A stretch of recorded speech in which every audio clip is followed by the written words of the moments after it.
Alrighty. This must be like their nesting ground. They are. Well, yeah, there's way too many. I was just playing around.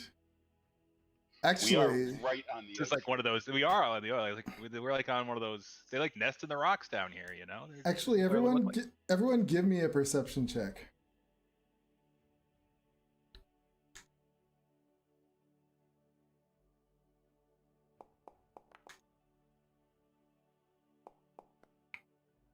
Just start the day off with a perception check.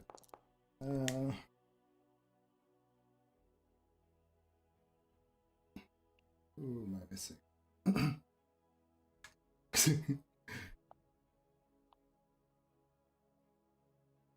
Do you know how to do it? You just click. Or do you want to do one, or you don't have to? Yeah, Mildred actually no, she doesn't have to do one because of her hat. Oh, I did. Oh, you did? I don't see it. Yeah, four dice went out, but Mildred's isn't showing. Oh, do you have it set to private rolls or blind self roll maybe? No, okay, that's weird. Oh, there it goes.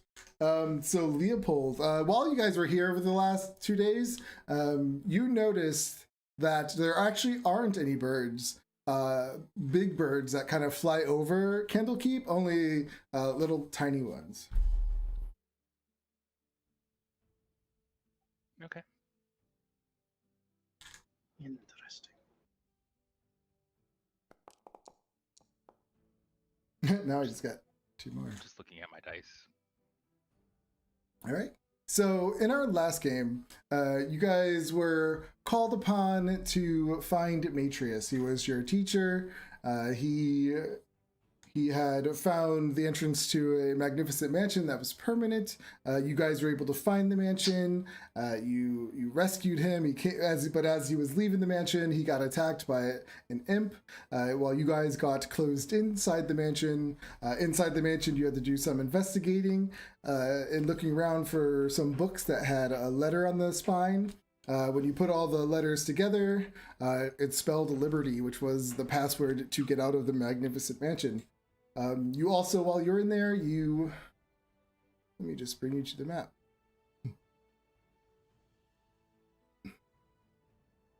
While you were in the mansion, you found these little homunculus. One was called Coriander, the other one was called Cumin.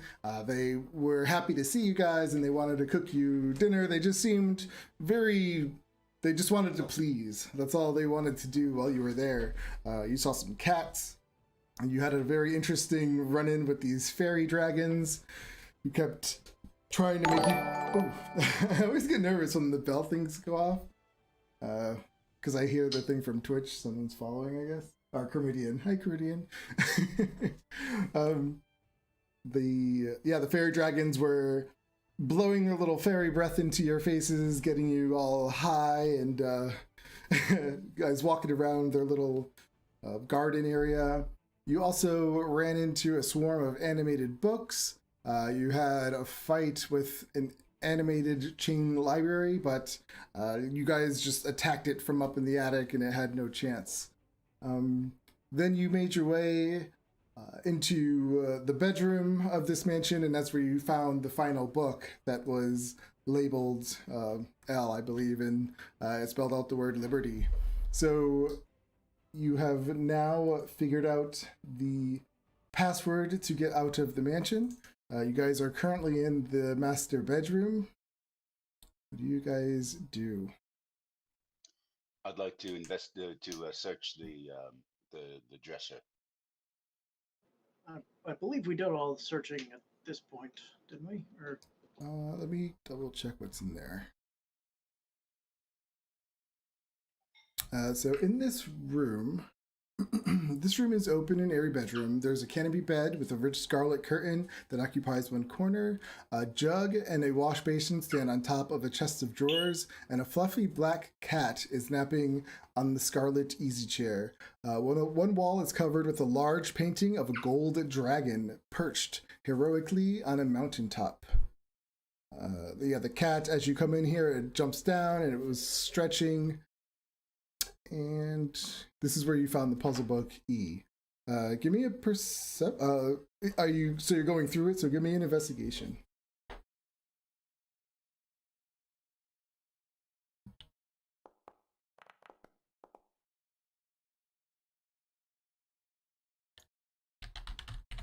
Okay. What's the roll? A 15? Roll me a D100.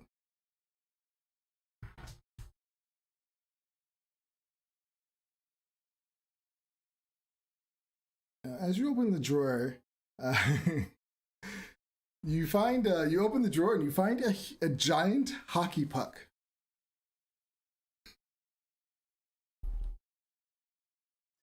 What you find?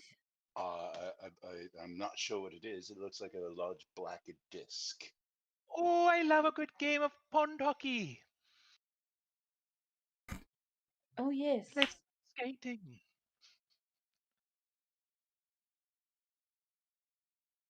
Are you gonna keep that?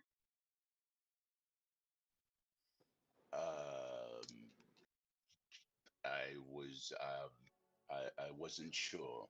I'm not sure what it is. Fascinating as all this is, I think it's in our best interest to return to our plane where we went came. And I think Before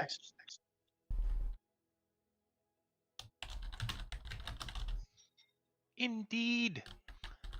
I've learned so much while being here. I've got new mushroom spores just whirling about me now. Invisible Where ones did- can't see. where did Very Leopold go? Oh, Leopold keeps hitting the wrong button.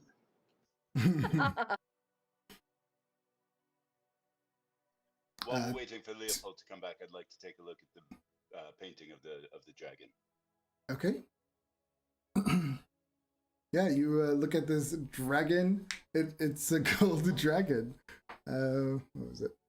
Perched heroically on a mountaintop, and it's just looking up into the sky with its head up, looking all heroically. Is it painted on the wall or is it hanging in a frame?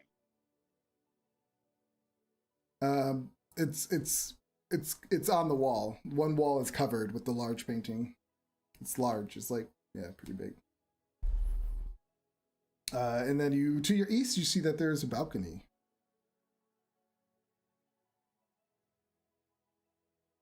Balcony that stares over the mist.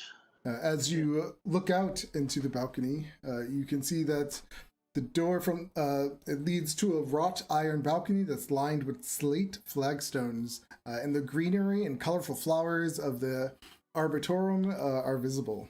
Arboretum. Arboretum. Arboretum. I knew I was saying it wrong. I'm like, nope, that's not right either. Arboretum. Yeah.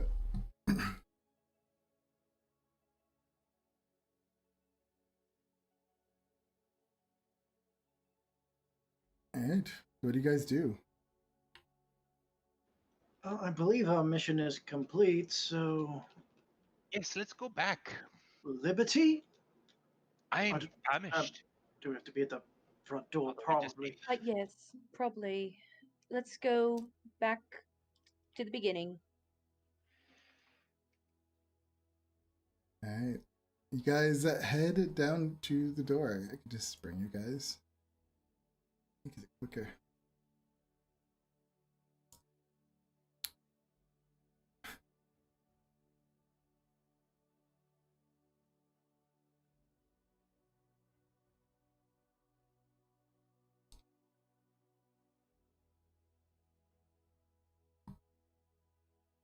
All right. Yeah, so you guys make your way down to the front door. You can still smell the food coming through the halls from the kitchen, and you hear coriander and cumin just in there like arguing, typical bickering back and forth over some spices.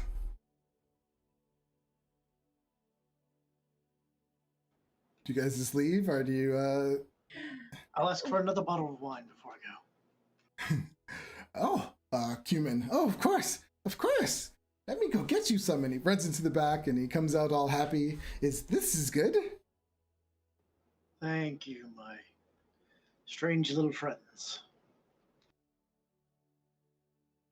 Yes, we are going now. Just wanted to say goodbye. Oh, will you be back? Maybe we can Please, you come and must come back. Oh, yes. Yep, And if you that's see our what we're gonna do. makers, please tell them we're waiting. Sure, no problem. Uh, Liberty! As you say liberty, the doors, they just start to open. Outside, you see the room that Matrius was studying in. You see in there Snapple standing there with this frown on his face as the doors open. And he says, I see you made it out. Oh, good. You got rid of the imp. He points over, yes, and he points down at the floor, and you see this dead imp against the wall. But you also see this big blood-like circle on the floor of dried blood, and looks like they tried to clean up a little bit. Oh, What wow. a little imp. Were we not supposed to get out? He says, what do you mean? I don't know, you sounded a little, shocked that we found our way out. He says, Perhaps a bit disappointed. Yes. he says, no, more like surprised. I didn't think you had it in you. Oh, we are smart people. We are here, right? I'm I sure. have all sorts of things inside of me. You'd be surprised, I tell you. Exactly. He says, so what is the password to get out?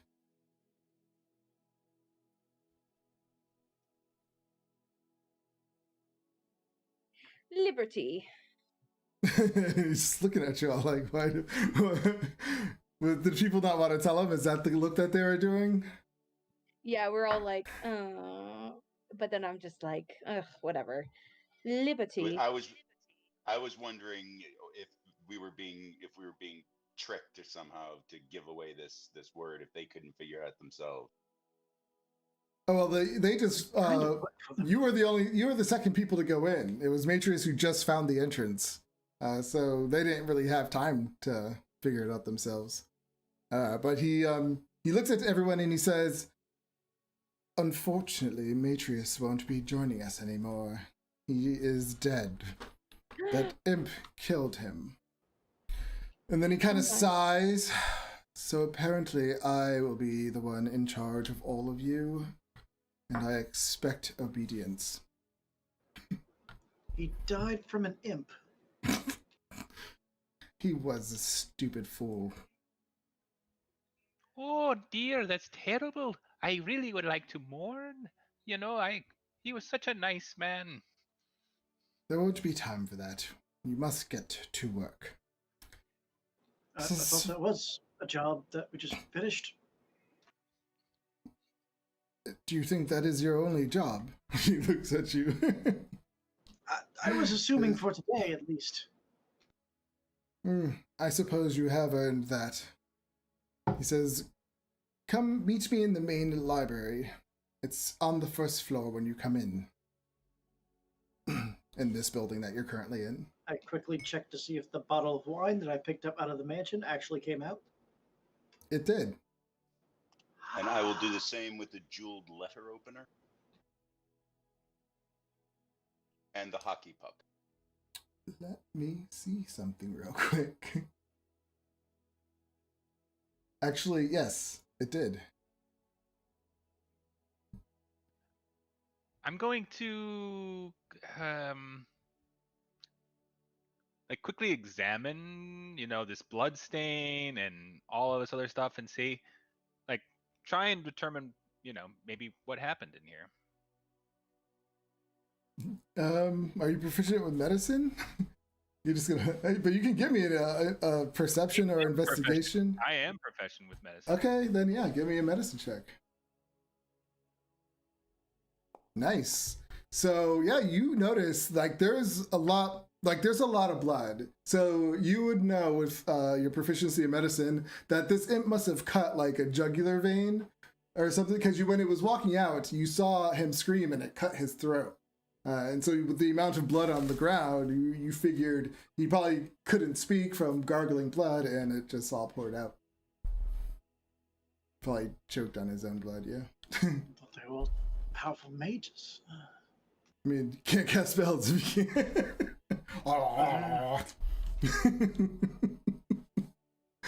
I guess you could, technically, but yeah, anyway, he did it. Right for the juggler.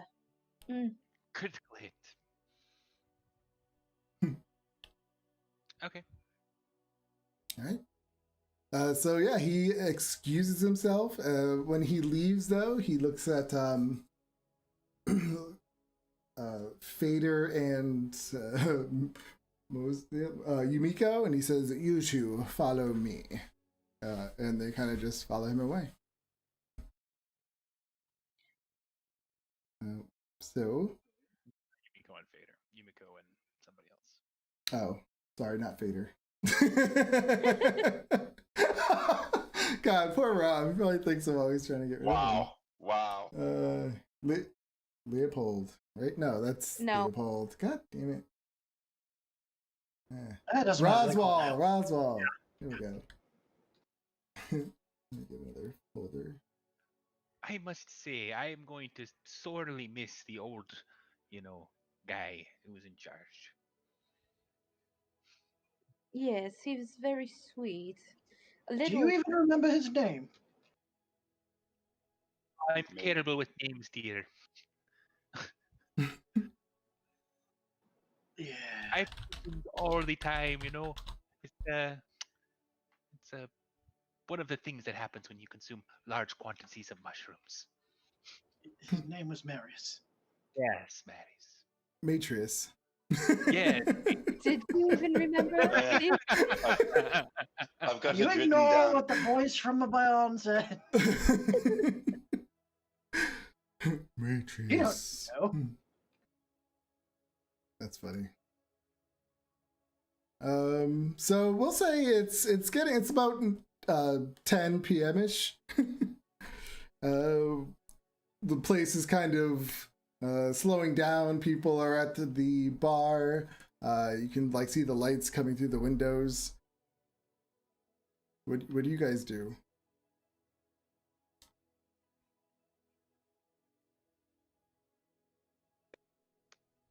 Dinner? I would like to go and find a glass of ale, something to eat, and something to dab some of the blood off of my face.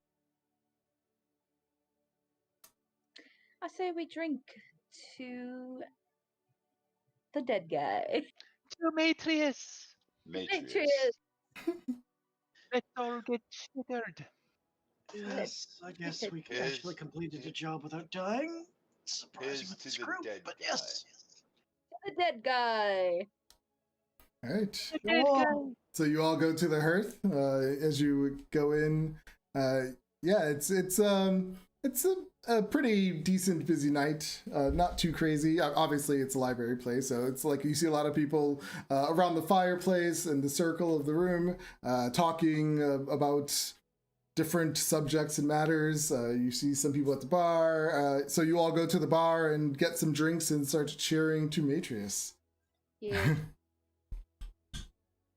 Cover everything I ate inside the magnificent mansion, I'd be full, but I'm just famished. As you guys, let me move you over there. As you're hanging out at the hearth, and you all cheers to Matrius, you suddenly hear kind of grounds like a little rumbling behind you, and getting bigger and bigger as these steps go. You turn around you and you see the big ogre just standing right behind you, and he says, "You made." He goes, "Excuse me. I heard you making a cheers to Matrius." He says, "It was very sad to hear what happened to him." He says, "Yes, cheers." And he holds up his big mug of ale. Oh, cheers! Cheers. And he clinks it. Cheers! Yeah. And to see this You massive can ogre listen. talking like Yeah. this, yeah, it's a little strange. The You're very well spoken for an ogre, dear sir. Says, why, thank you. He says, so, I hear you are the ones who got the jobs here at Candlekeep. He says, Indeed. it's fabulous. I look forward to talking to you all some more. Oh, yes, pull up a chair, dear. Have a seat. We're going to be drinking for quite some time. Oh, well, Like 2 or 3 chairs, actually. My unfortunate. name is Theda.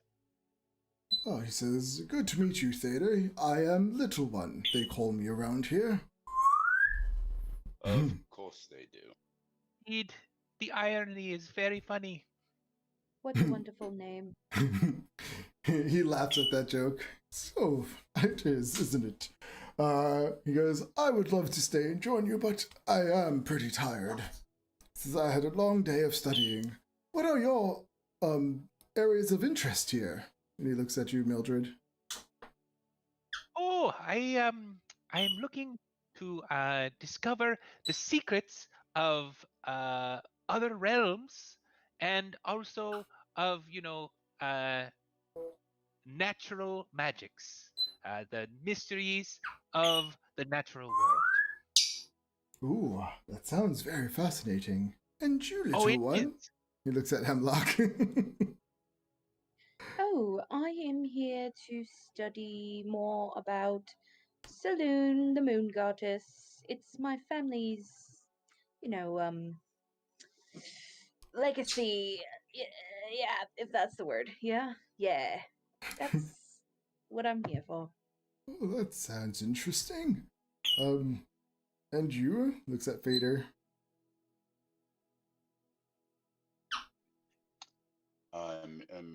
Primarily, I'm here to do the job. If I can find some information about something that has happened to me in my past, that would be agreeable. He says, oh, I understand it's a job you came here for, but, I mean, you must have some interest in studies of some subject if you would want a job at Candlekeep, I would assume. I am interested in the studies of the mind and of psionics. Oh, what a fascinating subject. And you, noble sir. Ah, yes, I am Leopold Asher of the Asher household, and we are fine makers of watches of magical and mechanical means, and I will increase my studies here of the magical and mechanical artifice nature. Very fascinating. He says, you see a book in his hand, and it's labeled Storm King's Thunder. He says, I am currently reading this book, Storm King's Thunder. It is by Scryer's Fink. It is very good. I might lend it to you when I'm finished. He says, well, May I do? Sorry, can I do a perception check to see if this is actually an ogre or possibly an illusion? A person and an illusion of. Yeah, give me a perception check.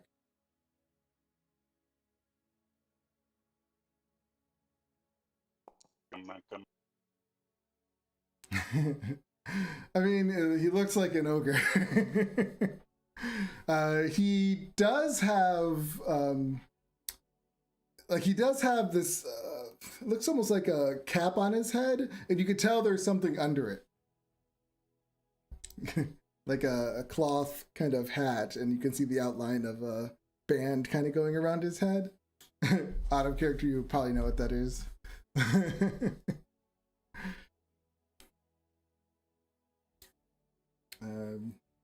Yeah, everyone give me perception checks. We'll see if someone notices it. Are you asking me to give another one? Or No, just the other people. Yeah. My second one of the night. Well, like a 15.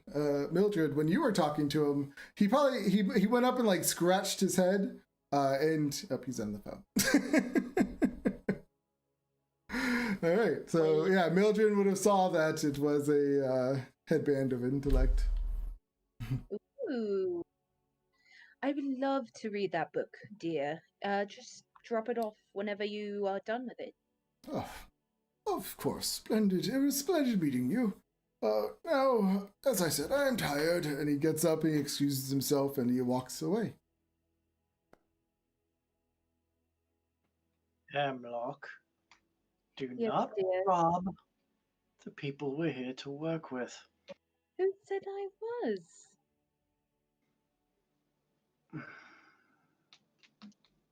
Besides, that's not really your purview, is it? That's Fader's. It's Leopold, Me? would you mind if I asked you a question? Sure, why not? Do your particular skills or abilities extend to the arcane or the magical? I mean, I come from a very magically adept family, so yes. Are you perhaps able to magically discern what what an object might be if that object were itself magical? Perhaps sort of, I don't know, identify a particular object. Yes, I am quite able to do that. Place it on the table, and I am quite adept Uh, at discerning the magical means of a thing. if you wouldn't mind, would we be able to do this later this evening when we aren't quite so public? Sure. Ooh, let me be in Thank the room. I want to see whatever you have. I have no objections to you being there. Hmm. And I look around at the other patrons in the bar and the folk, and especially the people who work here. It's more other prying eyes that I'd prefer not be around. Is this a perverted thing? Just All I'm saying, Hemlock, It's from the moment we came in here, you said you wanted to break into the library, so hey. Shh, get out. You have a loud mouth, Leopold. Just shh. We're in public, okay? Yes, I do. I have a plan to break in. Yes. I mean, I don't have a plan yet, but I'll have a plan later. I have to see the layout of the land, and it's important. That's why I'm here. Yes. No. Yes. Mildred, you've returned. Yes, sorry about that. Me mother called, you know. She just starts talking into the air at random people. We all thought it was the toad she licked. Yeah. No one knows if she's sending just spell. Perhaps it was. We don't know. no one knows if she's just seeing things or if she's actually like talking to somebody. Millie, just so you know, our friend over here, Leopold, doesn't want me to break into the library.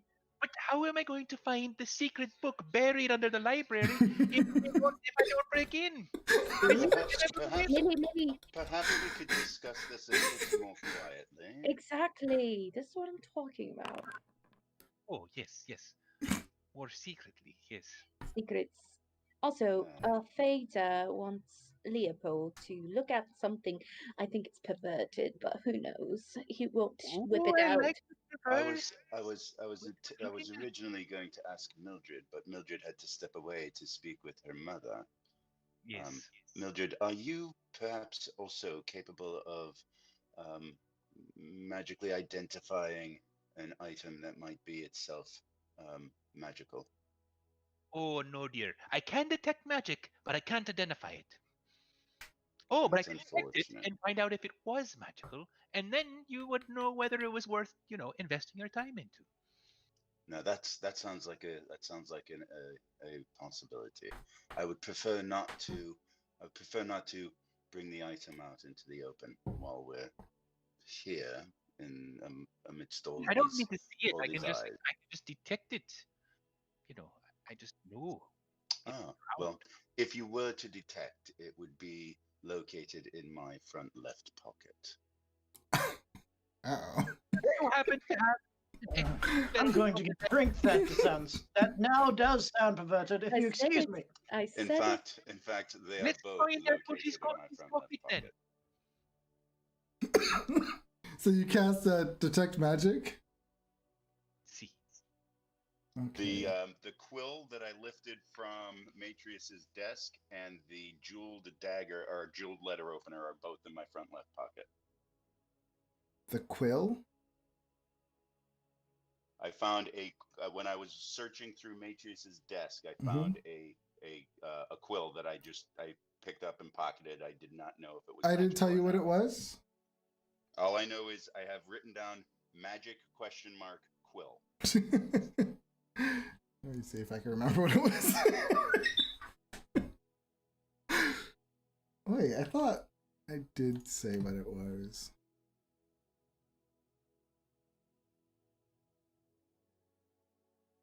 Ah.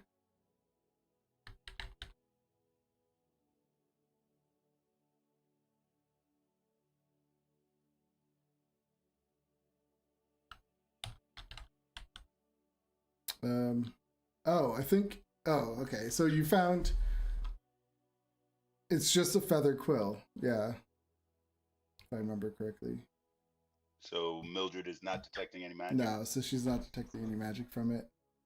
Is she detecting any magic from the jeweled letter opener that resides in my front left pocket next to the quill? She is not.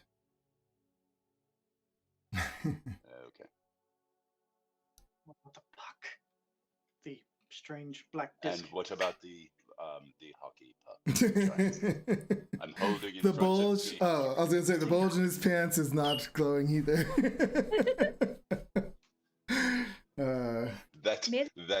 That is all. Millie, you don't have to go that close to him, okay? Get back up a little bit, dear.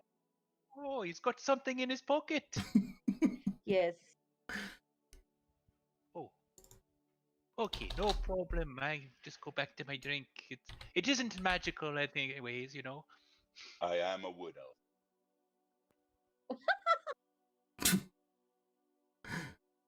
Impressive.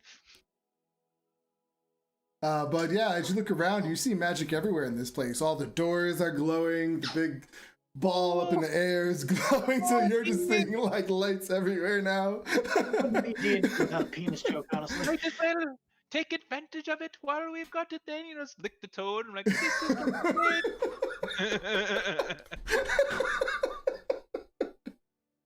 Oh my god, yeah, so you just see so much more colors and she's having a great trip.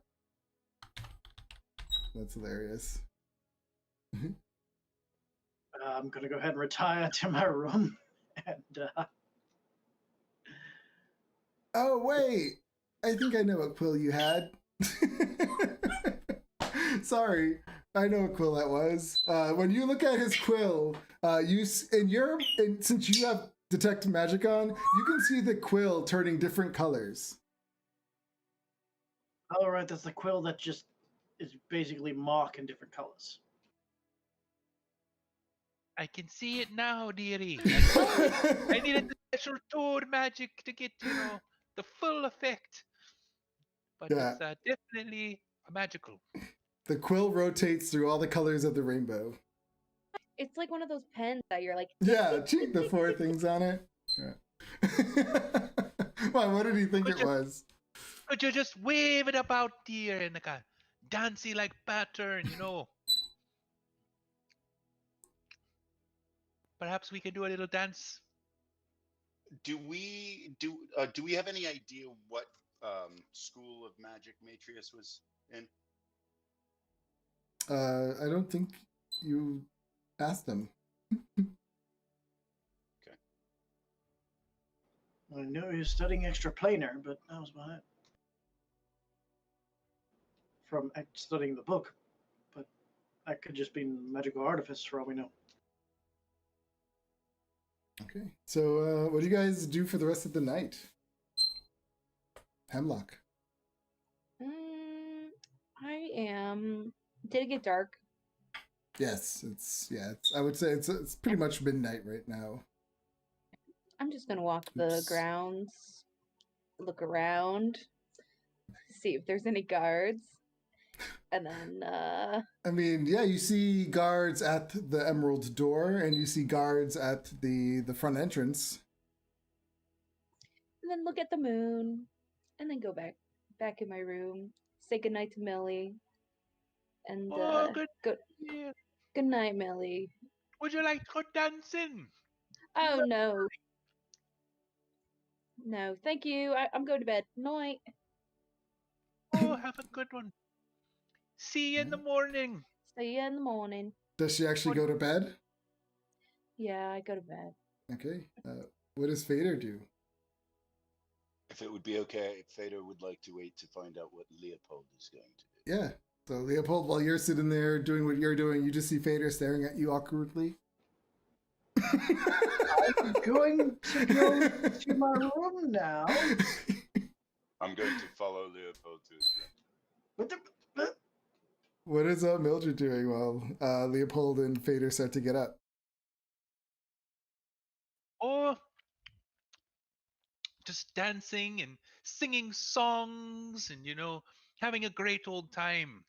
Right. So yeah, you guys just like walk away from her. She's out there dancing and just people are actually enjoying her company. They think she's great. You see people like cheers her on a little bit. It's not rowdy. Like I don't see her being rowdy. Just more like very happy and yeah, I understand. So yeah, people are enjoying the entertainment. Some people are looking at you like, what is wrong with her? But for the majority of the people, like they have a good sense of humor and they're taking it as that. But you do see some dirty looks every now and then, like, they let anyone in here kind of looks.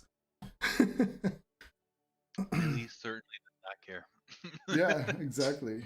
All right. So Leopold, you start to walk to your bedroom, and Beta, are you just like following him? I am. I'm making no attempts to hide. my room is this way. I believe yours is that way. Forgive me. Have you already forgotten that you were going to try and help me identify this quill? Oh, I thought that's what y'all just did with the. Yeah, Mildred. Oh no, Mildred simply discovered that it was indeed magical. I was hoping that you would be able to ascertain particularly what type of magic or what its capabilities were. Sure, I can do that. We did discuss this earlier, did we not? Yes. Okay. Yeah. If you would prefer to wait until morning, I'm sure that would be amenable. No, we can do it now. It's fine. Fair enough. I do step back one step away from Leopold because I can't decide whether or not I'm freaking him out more or if he's freaking me out more. Okay. But I do continue following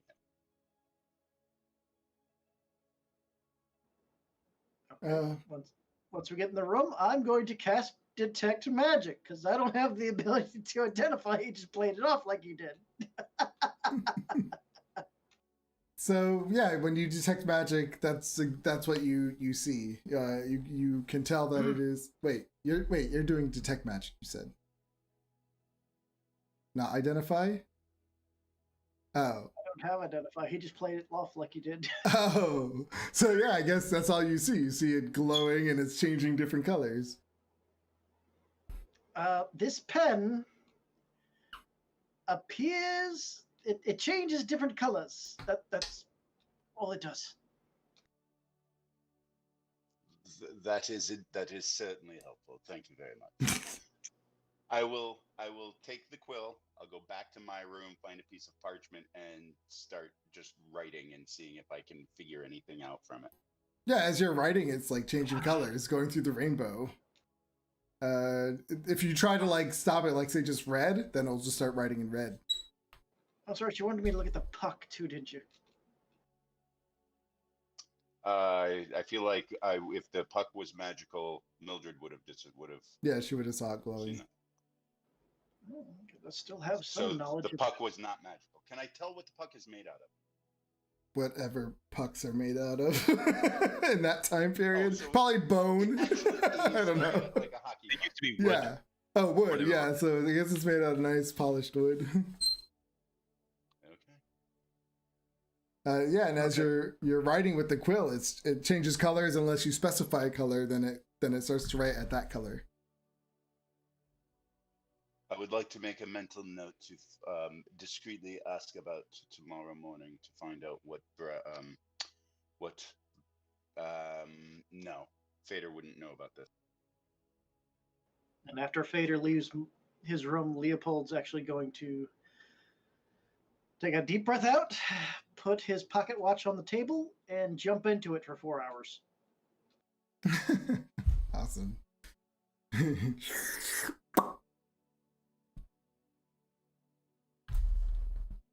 But Drink heavily from the wine bottle he took. all right. So Mildred. Oh my god. How do I do this one? What was it?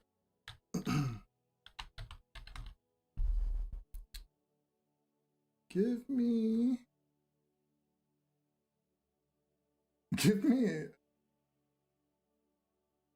a 1d100.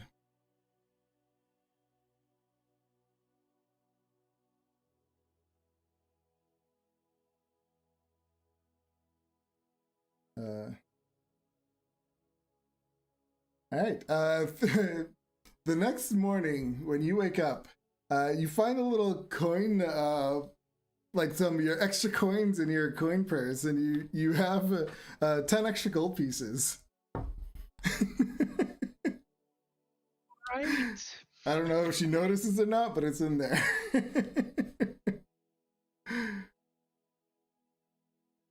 Yeah, you just had a wild night. You remember yourself dancing, but it's all foggy.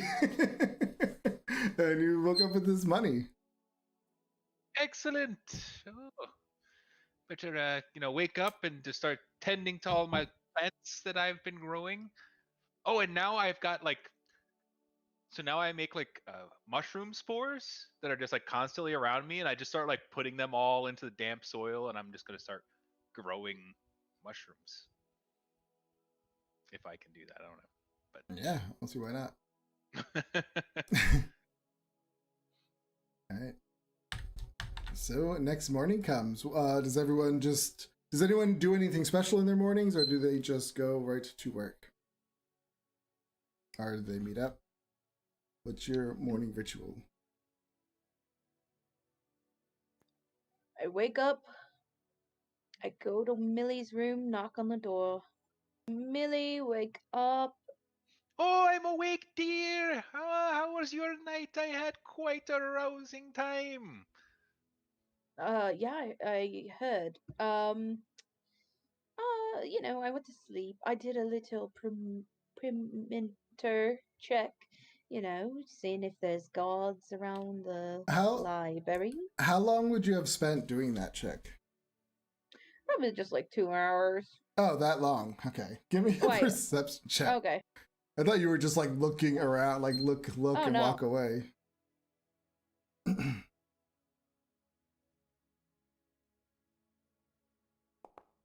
I suck. I got two Maybe ones. Now I got one. Maybe you had a little bit too much to drink. Yeah. Celebrating Demetrius' death. And yeah, you just weren't seeing clearly enough to really get much detail besides there are guards at the green gate and the front gate. Yeah, you didn't really notice much. All I knew is that there's guards. That's it. But, maybe tonight I'll find something else out. Who knows? Anyway, are you ready to start the day, Millie? Indeed, I am. Very excited. I'm excited that you're excited. So let's go. They just finished. You go in there, and they're like all the drawers are like out of my dressers, and they're all like full of dirt. I am very proud of you, Millie. You've done something very beautiful in here. Thank you. Yeah, I've just made piles of dirt, and they're just slowly manifesting into a garden in my room. I'm like, let's go. I've got everything watered and it's all, it's gonna be beautiful in here. I can see it now. All right, let's go. Fader, in the morning, wakes up, puts on his leather armor, puts his jerkin over the top of it, checks to make sure that his bow is strung. Probably doesn't take it with him though, but he does take his 2 daggers. He sits on the edge of his bed and he takes his 2 daggers and puts them into his lap side by side, and they're black obsidian blades with a sharp sort of curve to them, and he very methodically oils them both, makes sure that they're in perfect condition, gives them a little bit of a sharpening with his whetstone before he slides them into their sheaths on opposite sides of his hip. Once they're sheathed, he takes a moment, takes a deep breath, thinks about a particular person, and then gets up, takes a cleansing breath, leaves the room, and heads to the hearth. Okay. Leopold looks at his garments, prestidigitations any spots away, probably takes a good 20 minutes examining for any little blemishes on his clothing. And after he's finished dressed, he's just sitting there winding his watch, and he's just staring at it. And he's like, if these people were part of your plan, I would really like some more guidance, because this is getting weird. As he speaks to the watch and just puts it away and leaves the room.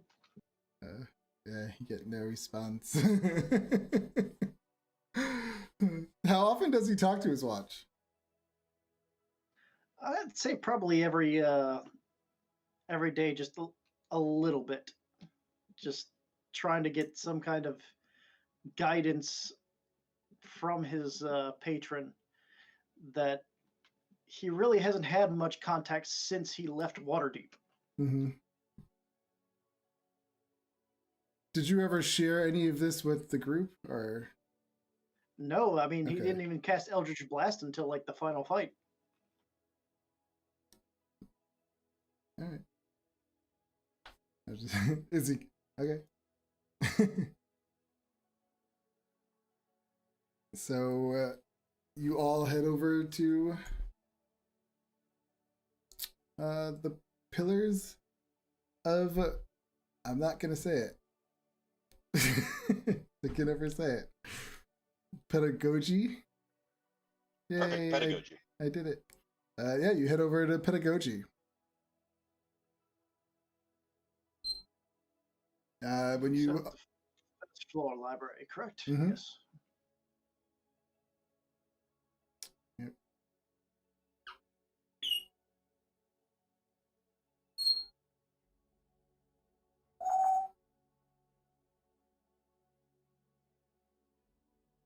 Yeah, when you come into this massive library, you see Snapple. He's waiting for you with a sourpuss look on his face.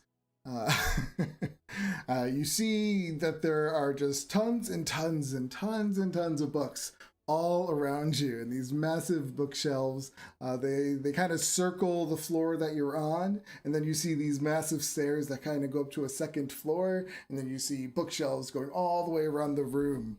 This room is huge.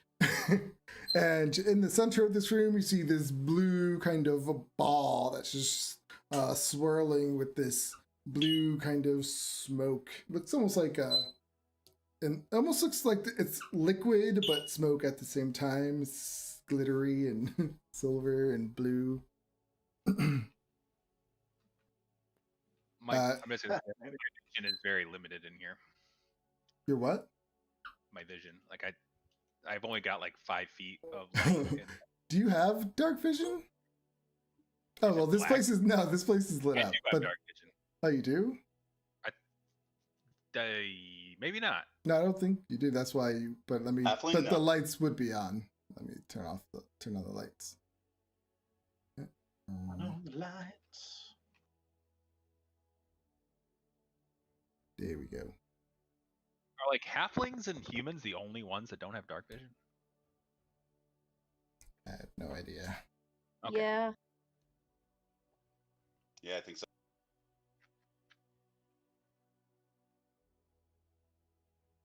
Okay. Just grabbing Snapple. Bring him over. He says, finally. He says. Oh my goodness. You are quite a sight first thing in the morning, aren't you? I don't even know how you would respond to that. Yeah, he looks at you, and just kind of rolls his eyes. Then he says, "All these books need to be cataloged." He says, "You'll find the paperwork over there," and he points at this little desk, and you just see a stack of all these like blank forms that need to be filled out, some quills, and he says, once you have cataloged each book, you can hand it to one of these assistants, and they will bring it to the library. He says, "I will see you in 8 hours. If there are no questions, that will be all," and he starts to walk out. Do you say anything? Because he ignores the hand. I have a question. Yeah, he stops. Sir, Snapple? Yes. I'm sorry. I was distracted by a sound when you said we need to do what with the books before we hand them off to the assistants? Catalog them. Catalog. Thank you. Oh, cataloging. I've never done that before. Let's just jump right into it then. And he just walks off. Leopold is visibly sweating with these other 3 people here that don't look like they've cataloged a thing in their life. Leopold, darling, do you know how to catalog? Oh dear. Millie just jumps right into it and, no idea what she's doing. You should tell us quick because Millie's gonna start drawing mushrooms all over the place.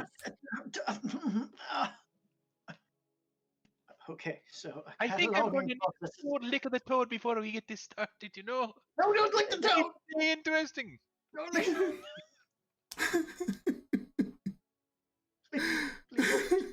Did she lick it?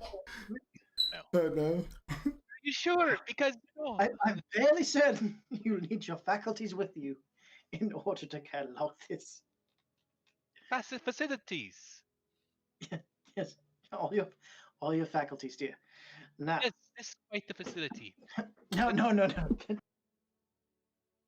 So, a cataloging process is in how they find these books and what is contained within them.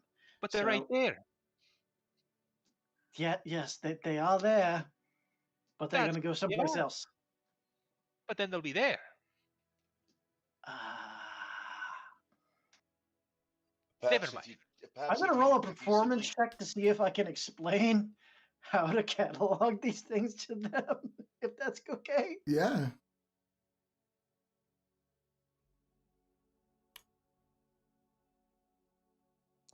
Oh, wait. Do an okay job, I guess. Yeah, I mean, yeah. Should we do a comprehension from all of them?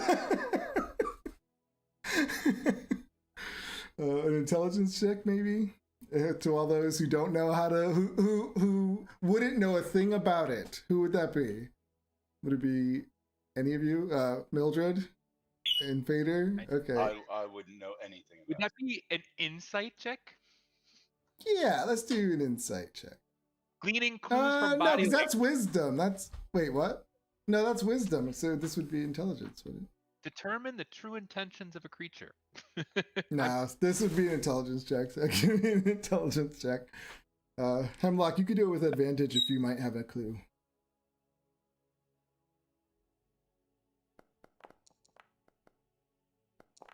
So well, Fader. Yeah, he looks a little confused. He got, I think, the gist of it. Mildred just got the gist of it too. She looks like she understood a little bit more than This is Fader. going to be terribly boring. My goodness.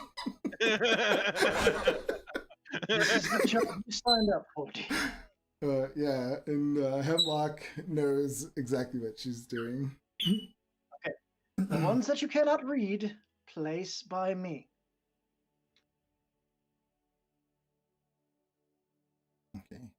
So you all start your work. Is there anything you would talk about while you're doing this? I mean, there's just books everywhere, piled on tables in these bookshelves.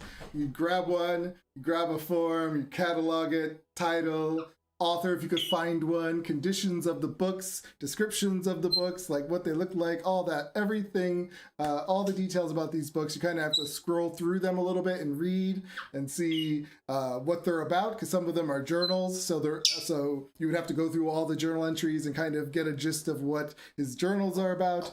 So it's actually more involved than just like sitting there looking at the spine. You actually have to like kind of skim through them and kind of get the gist of what these things are about. So yeah, as you start doing this, we'll say you're an hour in. Like, what are your reactions? We'll start with Mildred, as you guys are all at this table. Mildred just found one journal that happened to be, particularly interesting, and she's just been reading that for about the last 25 minutes or so. Hey, Hemlock. Hemlock is on her like 10th book, and she's just like, this is so boring. Oh my god, this is like home with her dad's journal. So if you're doing 10 books within an hour, you're not really paying much attention to your work. I'm not. It's okay. So your work, whatever you know what I'm saying. Fader. Yes. Fader is picking up a book, checking to see, is this book, does it have anything to do with psionic abilities? Does it have anything to do with the powers of the mind? You pick up your first book and it has nothing to do with any of those. Then I spend a reasonable amount of time cataloging it, writing down all the things that need to be written down, but I do so as quickly as possible so that I can get the next book to check to see if it has something to do with psionics. Okay. Yeah, we'll say it could take anywhere from, how long would it take to skim through a book? Like reasonably. Do you think 30 minutes? No, probably, maybe if you were really focused. I would think it would depend on the book. If you're holding a book like that in your hand, what would you? Right, I would first look to see if it's at all indexed. Yeah, it would have to be. Yeah. Indexed. So they all take different times, I guess. So it really depends on the books that you find. But if you wanted to, he could like walk through the whole library and try to see if he can look for particular books on that subject, or would he not waste that time? It's not that I wouldn't waste the time. I wouldn't. I at least, especially on day one, I don't want to give away too much. I want to make it, at least put a show of doing the job. Okay, and Leopold. Leopold works as diligently as possible, and he's glancing over the books to see how they're doing. And whenever they seem to be stuck on one for way too long or just goofing off, he casts prestidigitation to make a little bell ring in their ear. Just a small little bell. Oh, jeez, what was that? Oh, God. Ow. What is this book I'm reading about, maybe? Or like, the book in your hand currently is Lycanthropy and Its Origins. Did you know that people turn into wolves? This is fascinating stuff. This man, a wolf. I can do that. Yeah, I can do that too, but this is different, This is like almost like druidic magic, but it's like a curse given to them by another person, That's me. This is something that I must learn more about because, it actually pertains to what I do. Millie, do you hear that bell? That I damn do. bell. What is going on with this bell? Is that for dinner time? Maybe. Can't hear you, Second Bunk. lunch. Staring Second- daggers over the book, just like I actually have to have visibly a little shaking. left over from last night, you know. What is Fader doing? Fader is doing his best to ignore the bell, but he is starting to look around to see if he can figure out what the source of the sound is. Okay. Leopold's not hiding. He's just straight up staring at you like. Yeah, so you know it was Leopold. Casting. Fader's going to rest his hand on the hilt of his dagger. You were working. You were actually doing the work. All right, so yeah, let's take our first 10-minute break, and then we'll come back and see what happens as you guys are going through these books. All right.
All right. So you are in the library for the entire day, 8 hours, and just doing these books one after another. As you're piling them up, the assistants come in and they grab some and they walk out. If there was nothing you guys are going to talk about throughout the day, if you can do it, or we'll just move on to the after work. Mildred definitely gets her bell rung more than a couple times. All right. Hemlock? Yeah, same. Probably just goofing off, taking more books than she can do, writing down some BS and handing it to the assistants. All right. So Snapple comes in at the end of your shift and he looks at everyone. He says, "You did poorly today, as I expected you all would. Said try to do better tomorrow." He just walks out. Funk just glares at Hemlock. This was, well, that was terribly rude. I thought we did a perfectly good job. You know. How many books did Mildred do? Give me an intelligence check.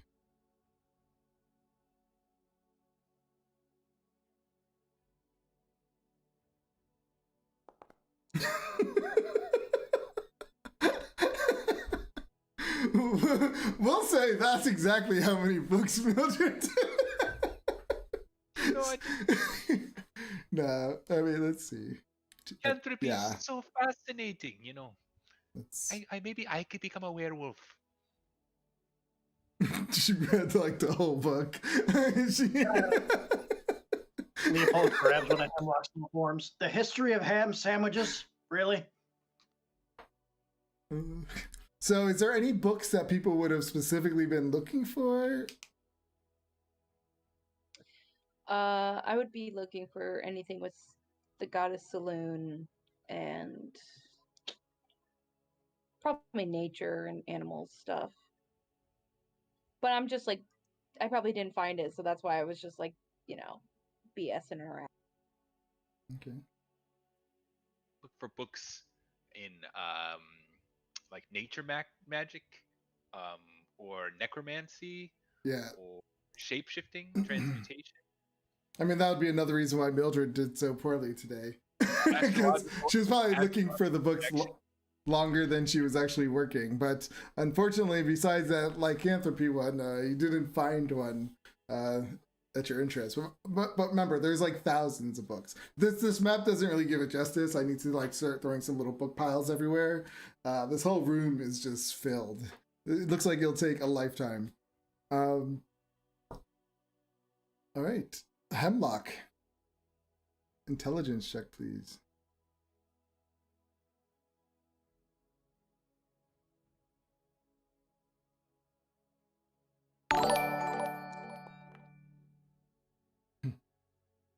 Awesome, thank you. Wait, no, that's for sub to bunks. That's pretty cool. I don't know any of this Twitter stuff or Twitter. Wait, what are we on? Twitch. Oh, I'm so bad. Okay, so anyway, what did you get? A 9. Oh god, yeah, you did poorly too. Yeah, so when he said clearly he was looking at Mildred and Hemlock. Fader, give me one as well.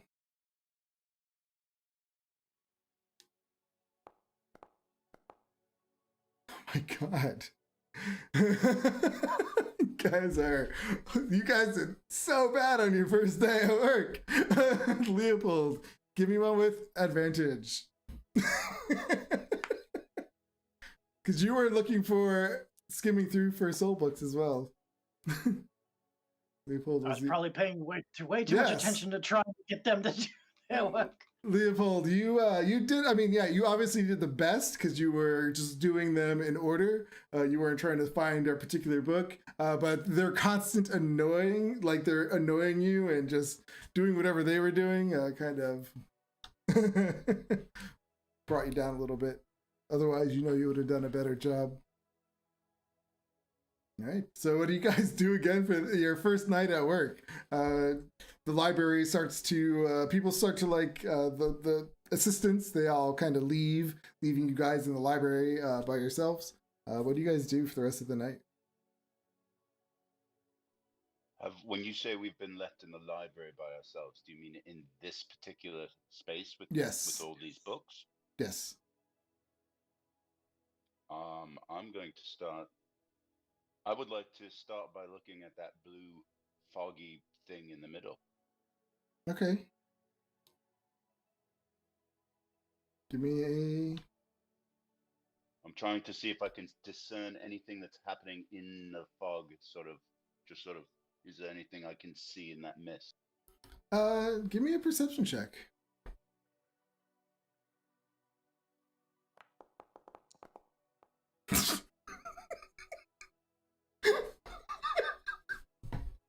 I would like to petition for new dice, please.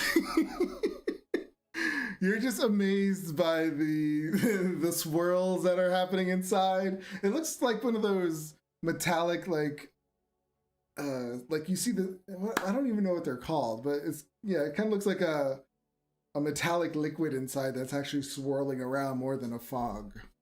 And so you see like the silver cutting through the blues. Yeah, like a mercury, yeah. I mean, for all you just look at it and think it's a decoration, like just something to look at and calm yourself, because it's really relaxing to watch. Something to like just doze off into or look at. And Leo, okay. What does everybody else do? Leopold. Leo. Yes, like that, Britt. He's kind of curious with his new abilities, so he's actually going to cast Detect Magic and just kind of walk along the bookshelf, seeing if any of the books actually contain any magic. Okay. Cast the spell.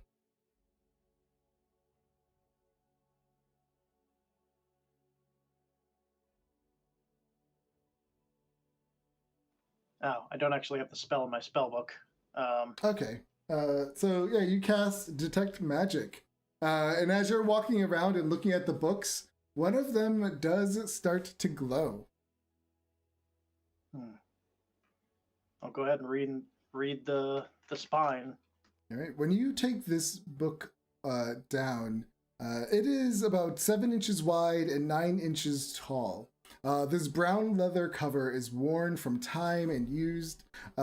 The name of the book is called Mazfroth's Mighty Digressions by the author Mazfroth Gether. And it's like elegantly written in cursive with black ink on the first page. This is what the book looks like.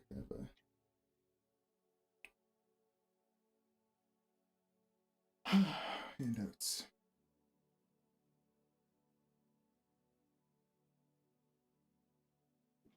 Oh, it's loosely bound and quite ragged. Mm-hmm.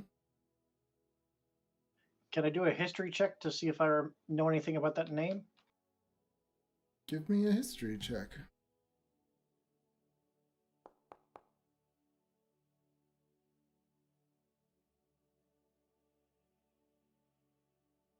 This particular book, no. You have not heard this author. But when you open it, you do notice that the care has put onto that front page. However, all the other pages of the book's contents are just like handwritten in messy and hasty signage or whatever penmanship. It's like almost like the person couldn't write their thoughts down fast enough. And it's about 151 pages, and you could tell as you're just flipping through, like a lot of them don't match. Like the handwritings don't match in every chapter.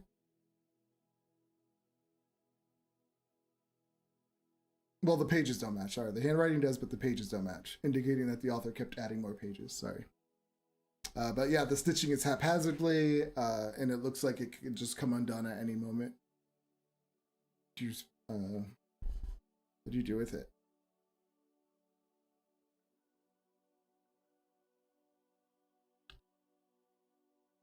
I can't tell if he's frozen or just staring at the book. I now believe he's frozen. Is he? Bunk, can you hear us? Because sometimes he stands. He's still in the. His Discord. video's frozen, but he should be able to hear us. Yeah, unless his whole computer shut down. Oh, there he is. He's moving. Can you hear us, Bunk? He left. He just left the Chat. Discord. Oh. I wonder what happened. He probably got internet issues.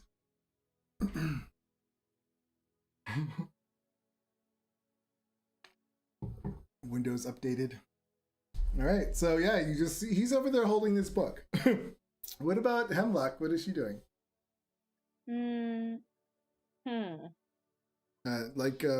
Yeah, so you guys are done. He's off looking at a book.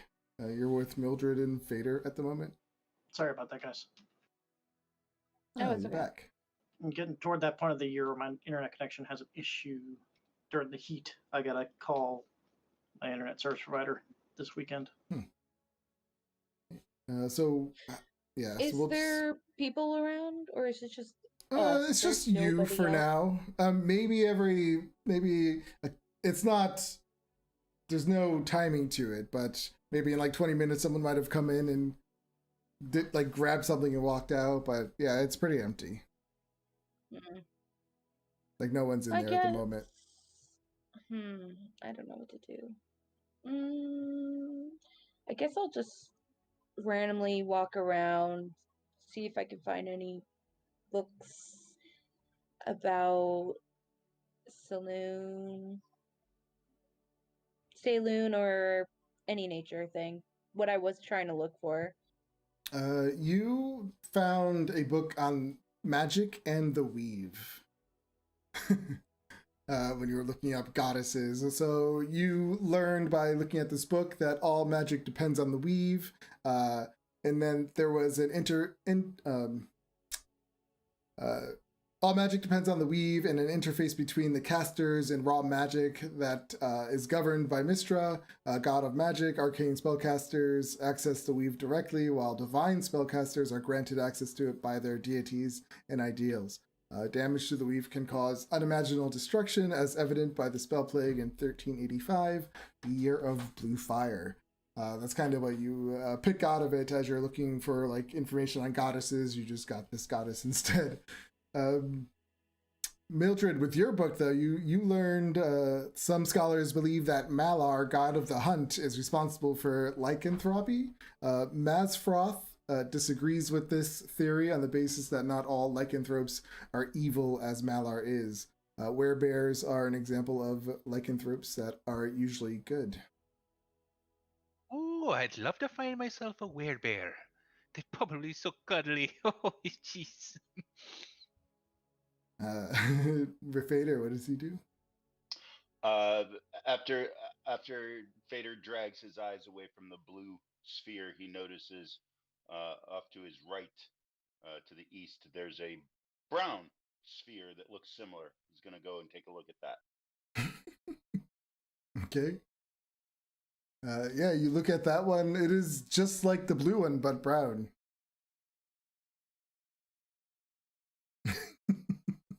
Would I be able to gauge its depth, see if I can see anything in the swirly bit?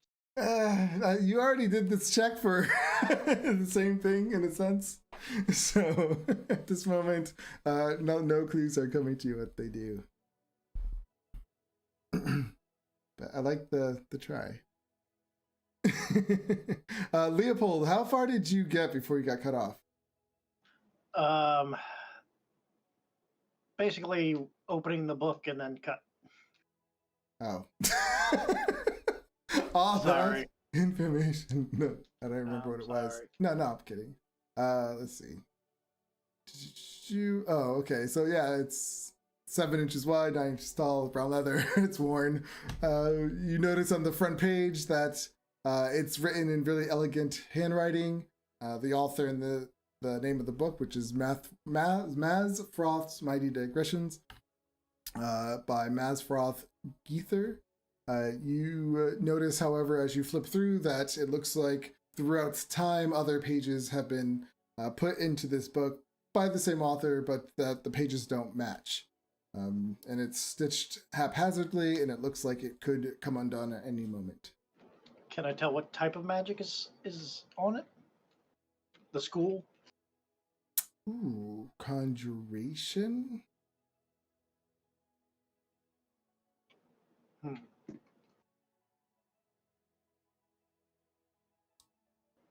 Okay. So yeah, you can see that looks like there's essays in there, but you would have to spend some time to read it. I'll go ahead and spend the rest of the time tonight looking through it. Okay. So if he's gonna spend the next 2 hours or so reading this book, do the rest of you stay in the library with him while you were doing your other things? No, I'm going. Yes, I will also probably Yeah, go I'm and drink. and lick a toad. Oh, I've got to take it easy. I've been doing a lot of toad licking lately. No, it's not all that good for the mind. I mean, it is good. Just, Probably not good for the toad either. oh, he loves it. He's got a bald slime spot. That's weird. All right. So as you're just skimming through it, because you guys did your things too while he was looking at this book, except for Mildred. I guess you would have been the first one to kind of maybe start leaving first. But as you're skimming through this book,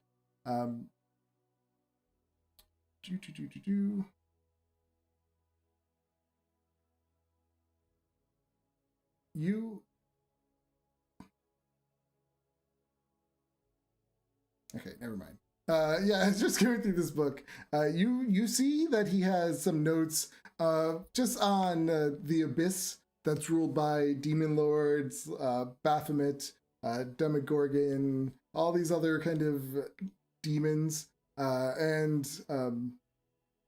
that Mazfroth has ties the origins of several of these monsters to demon lords, say like the Jubilix and created all oozes, for example. And as you're reading it, the book just bursts into this kind of glowing kind of energy, and you just start hearing in your head, "Feed me, feed me!" As it's like it almost feels like it's trying to drain the life out of you. Roll initiative. Just Bunker, all Oops. of us. Well, yeah, because you guys would have been walking out as this book starts to try to attack him.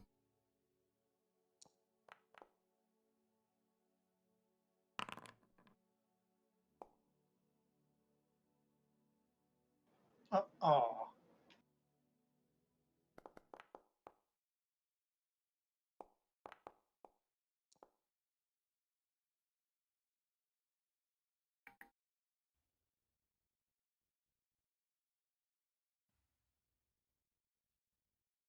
Okay, why don't I hear?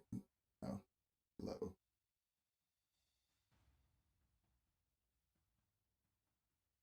Okay. Mildred, as you are walking out, you just see this book kind of burst into this glowing light and going after Leopold. Okay. I'm like, my goodness, this place is so crazy, and all the books attacking him. And then I'll use my symbiotic entity.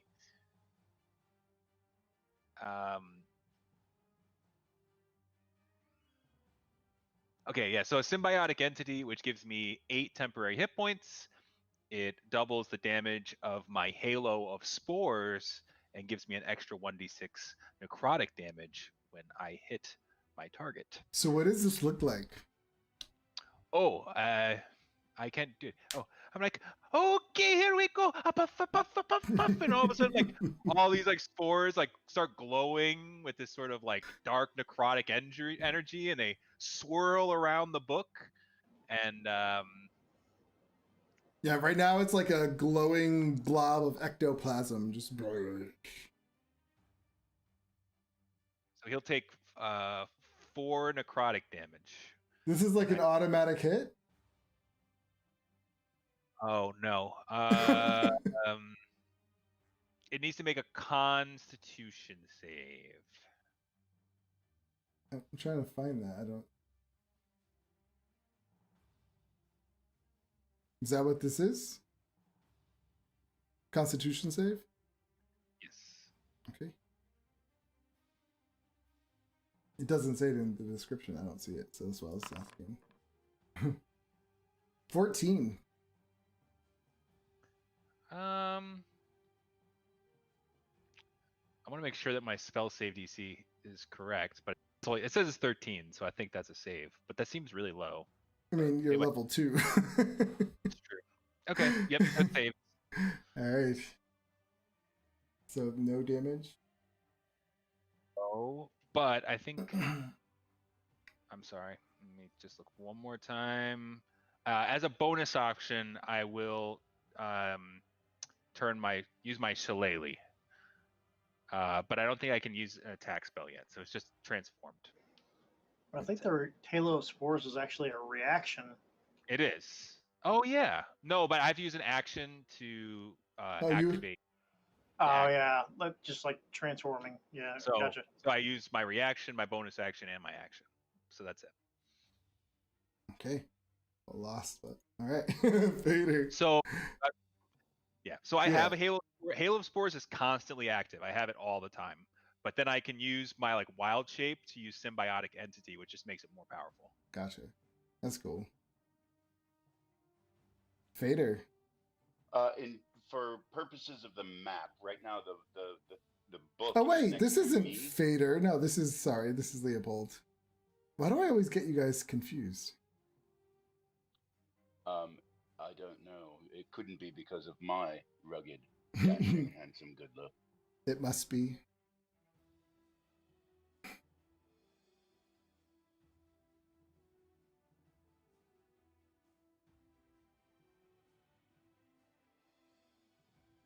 Okay.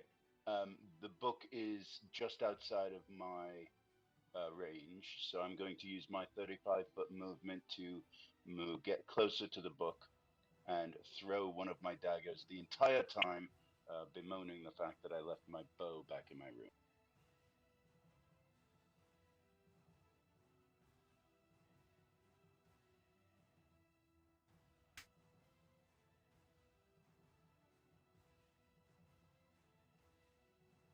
And I'm going to throw a dagger. I'm assuming that because Leopold is close to it, that would be a sneak attack if I hit. Yep. Yeah, it's kind of going at Leopold, and all Leopold can hear in his head is "Feed me, need life, feed me." 17. That hits.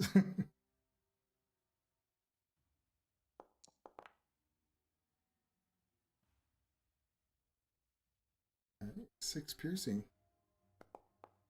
You jab into this ectoplasm a little bit, or what was it you shot at him? A dagger. Oh, you threw a dagger. Yeah, it goes right through him, and it's like some ectoplasm blooks out of him. Blooks. That's my new word. It's a real word. 6 plus 2.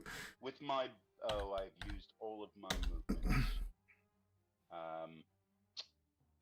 Yeah, with my bonus action, I'd like to dash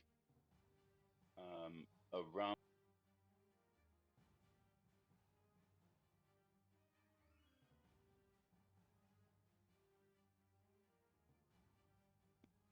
That's my turn. Okay. It is the book's turn. You can feel, Leopold, this energy, like your soul almost, like the energy in your body just kind of trying to get ripped out of you as this thing does an energy drain. Don't I need that energy? 15. Yep, that hits. Give me a Constitution saving throw.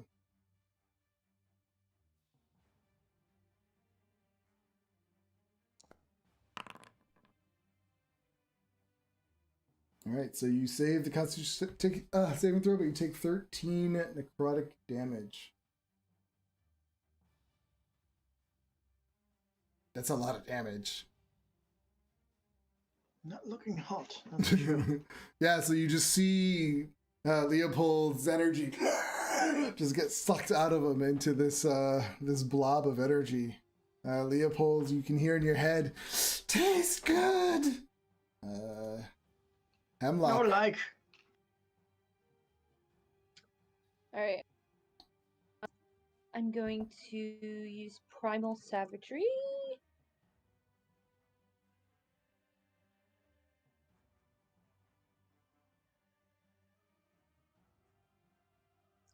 Did it work? Oh. 18. 18 hits.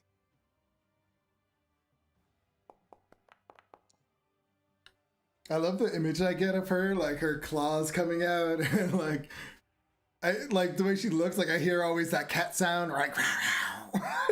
Yeah. It's more like a wolf, though. Is it a but wolf? yeah. I can't really. Yeah. Either way, whatever. Yeah, whatever. That's even Whatever cooler. floats your Yeah, boat. I like it. So it's 3. What's the damage? That's it. 3 acid damage, and then bonus action. I'm going to use Wild Shape, and I'm going to turn into a wolf. Hey. You see her transform into a wolf.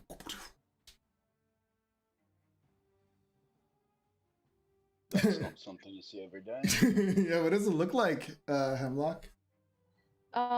It is a beautiful. No, how do you? foot. What does it look like when you transform? Oh, you just start hearing her, like, all her bones cracking, and then she gets down on 4 legs, and then wolf comes out. So it's like the slow version where it's like 6 rounds later. You're It's like no, it's like really fast. Oh no! My computer just froze. And then all of a sudden there's just a wolf. Oh no! My monitor just like went dead. Oh no! There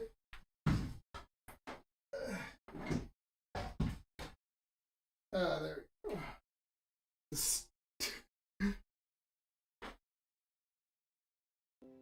The stupid power cord got stuck at the bottom, so when I lifted up the table, it like pulled it halfway out. So when I jerked the table, the power cord came out of the monitor. That's not great. Now my camera's not turning back on. Oh no. It's like messed up. Hold on, do I have to reset everything? That right there. That one right there.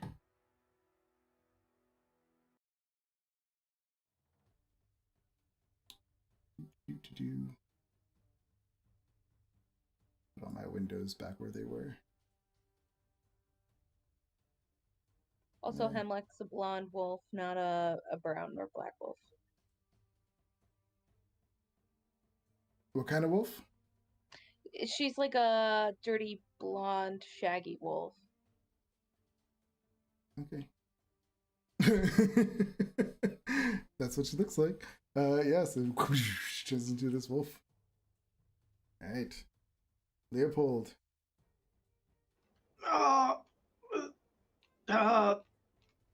You can't. I mean, how about no with the life sucking? And I'll cast Armor of Agathis. Okay.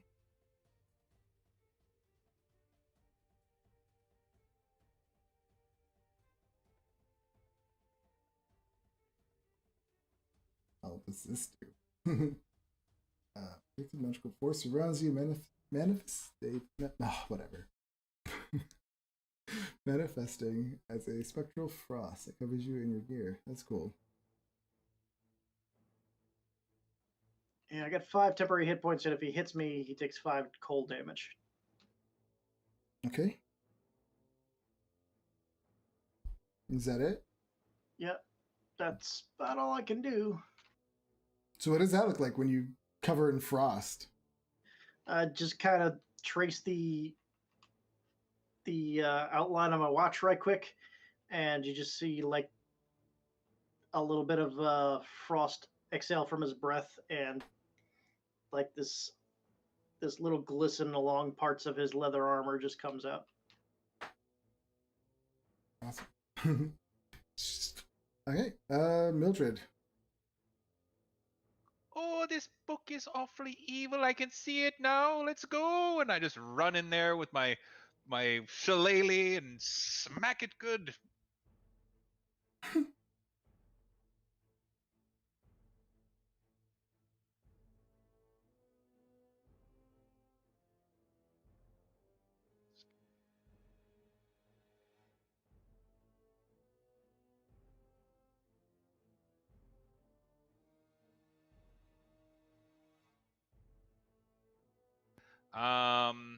Just hit the attack. Okay, yep. Yeah, but this is, I mean, it's a 17, but it's actually better than that. But I'll have to figure that out later. Sorry. Okay. No, that's fine. So 17. Okay, that hits. Okay. For 10 damage, and then it'll do extra necrotic damage. And then, oh my goodness, we're gonna have to get this streamlined here at some point. Okay, so 1d6 necrotic damage. So just 2 extra necrotic damage, and then he needs to make another save against my Halo of Spores. So, okay, I need to understand Halo of Spores. What does that do? So Halo of Spores is a passive ability. Starting the 2nd level, I'm surrounded by invisible necrotic spores that are harmless unless I unleash them on a creature nearby. When a creature I see starts its turn or moves into a space within 10 feet of me, I can use my reaction to deal 1d4 necrotic damage unless it succeeds on a Constitution saving throw. Okay, So so technically, this would be start of his turn. So it did start its turn there. So I have to do it on its turn? Yeah, basically. Oh, so you used your reaction on its turn. Okay, so I'll use it on its turn. That's fine.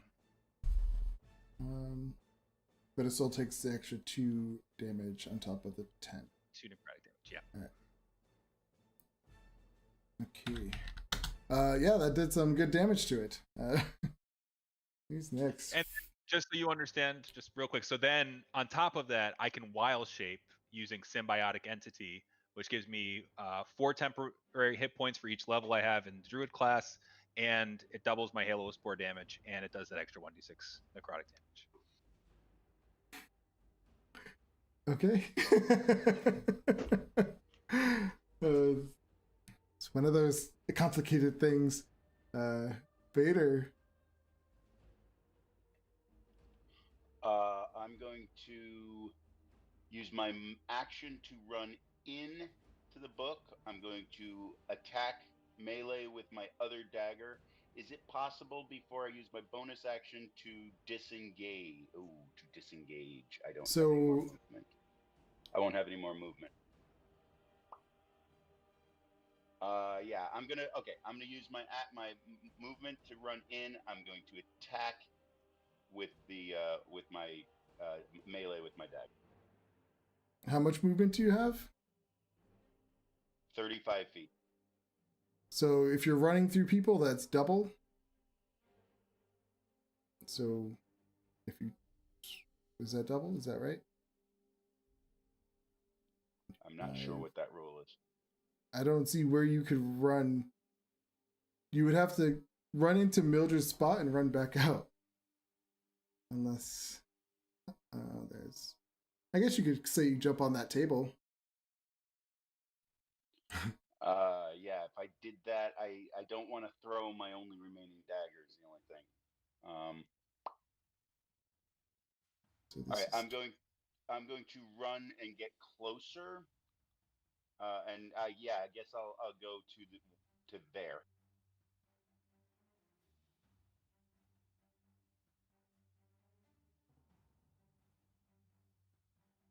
But that doesn't get me close enough to attack. well, Can I you're a see? rogue, right? I said you could like easily hop on that table. Okay. Because I'll I do mean, that. I see a rogue as being nimbly and that kind of stuff. Okay, fair enough. I will do that then.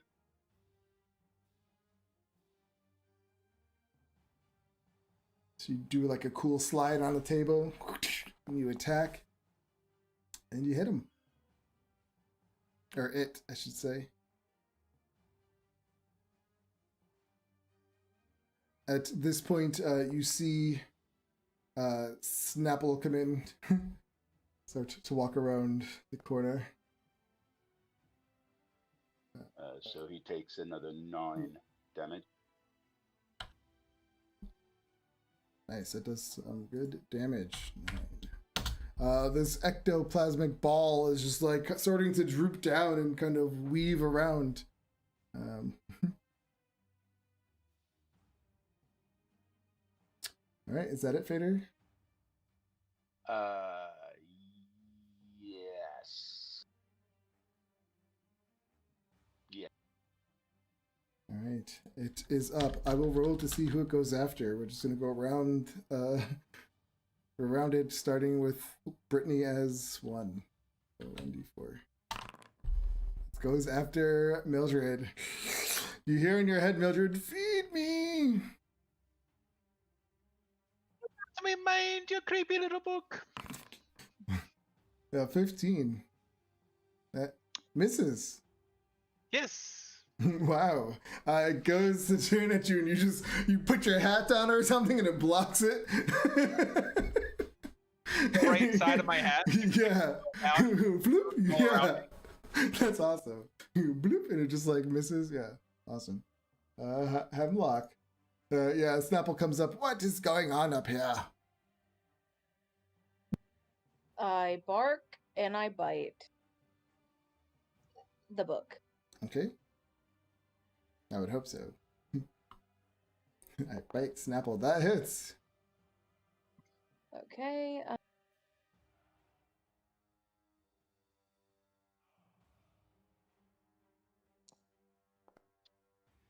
11. Awesome. Tell us what the wolf looks like when it kills it. It just opens its mouth and just crushes it and tears it the book Yeah. apart. Well, it's not the book anymore. It's just this Or ectoplasmic glowing. Yeah. ectoplasm. So you just chomp down on it. It just goes like it shoots It out. like explodes. Yeah, and it all goes the all gel- over Leopold. Some on Fader, No, and no, then no, some on Mildred. It And reminds it's me dripping of out like of a your water mouth. balloon. Yeah. Yeah. What does it taste Oh like? no. Thank you, Comedian. Yeah, my camera. Let me refresh this one.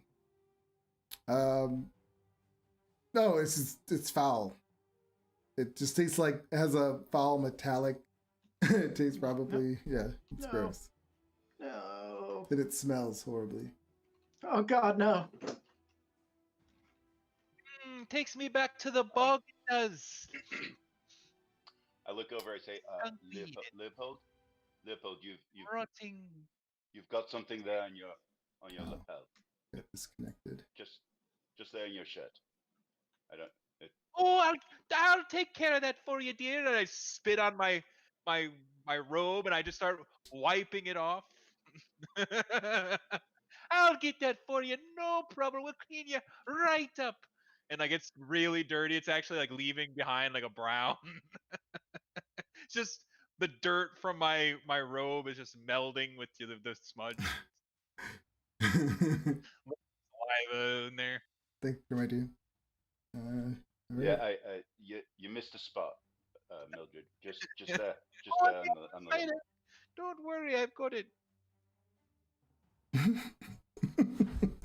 Yeah, Snapple comes in. What is the meaning of this? Where is this wolf from? Whose wolf is this? Oh, that's my wolf. She's just a happy, friendly little wolf. And then he kind of narrows his eyes. Let's see if he can figure it out. He would know you're a druid. Yep, he did. Is that you, Hemlock? Wolf. What was that? And he Leo- walks. Yeah. Slowly, after trying not to drip everywhere, just picks up the book. Well, the book is gone. No, it's. Oh, the book. Yeah, Oh. and then that the plasma stuff just like kind of dissipated and just went away, but the I foul thought you smell is could- still on you. Energy radiated out of this book and tried to seal the life out of us. You destroyed one of our books. Oh no, not the books. The energy that came out of the book. He kind of narrows his eyes. He goes, "You're lucky this happened a few days ago as well." He says, "That is the second book to do this." You might warn somebody about that next time, That seems quite dangerous. Maybe worth mentioning. He looks at you and he looks at you, but he's thinking in his head. He And it says, was passages linking it to the abyssal plane, I believe. he says, first this happened with Corvala's book, and now what book was this one? Yes, Vader? I was actually gonna say that I was gonna jump down off the table, retrieve my dagger that I threw, and tell him and ask him what was the other book. But he just told us what the other book was. Mazaroth's Mighty Discretions. He walks over to this blue orb, and he places his hand on it, and he says something, and then you can see a name appear. And then he lifts up his hand, and it kind of goes back into that silvery mist. He said, interesting. Haleron brought that one. They're both still here. He says, tomorrow I want you to find Yaleron and Corvala and ask them about their books and figure out why these two books turned into these creatures. Can you handle that? That did appear to be pages taken out and stuffed in. Seems an awful lot better than cataloging, dear. I'm on it. Could I ask you to repeat the names? Yaleron? I'll put them in chat. Are those the names of the people that owned the thing? He says, no, those are the names of the people who brought the books here for entrance into Candlekeep. He says, Also, a few sounds a days bit- ago, Corvala's book did the same thing. She is paying her debt off now for her entry, and Yaleron brought his book in only a few days ago as well.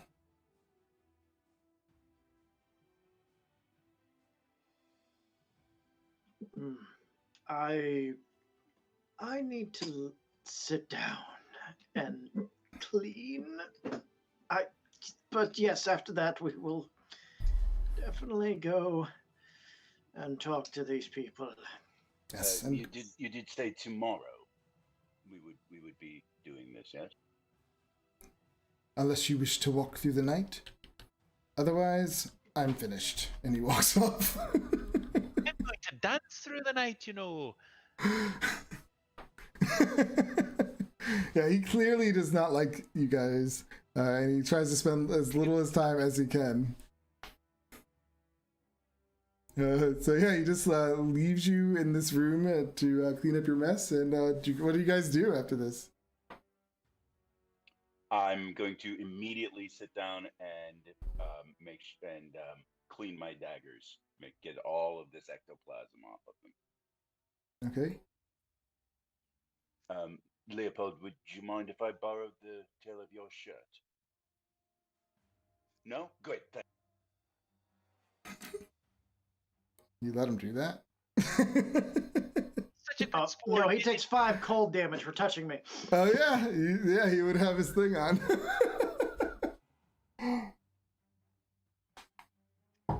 By the way, how do How can I get one of those fancy pocket watches? You know, I really want one of those.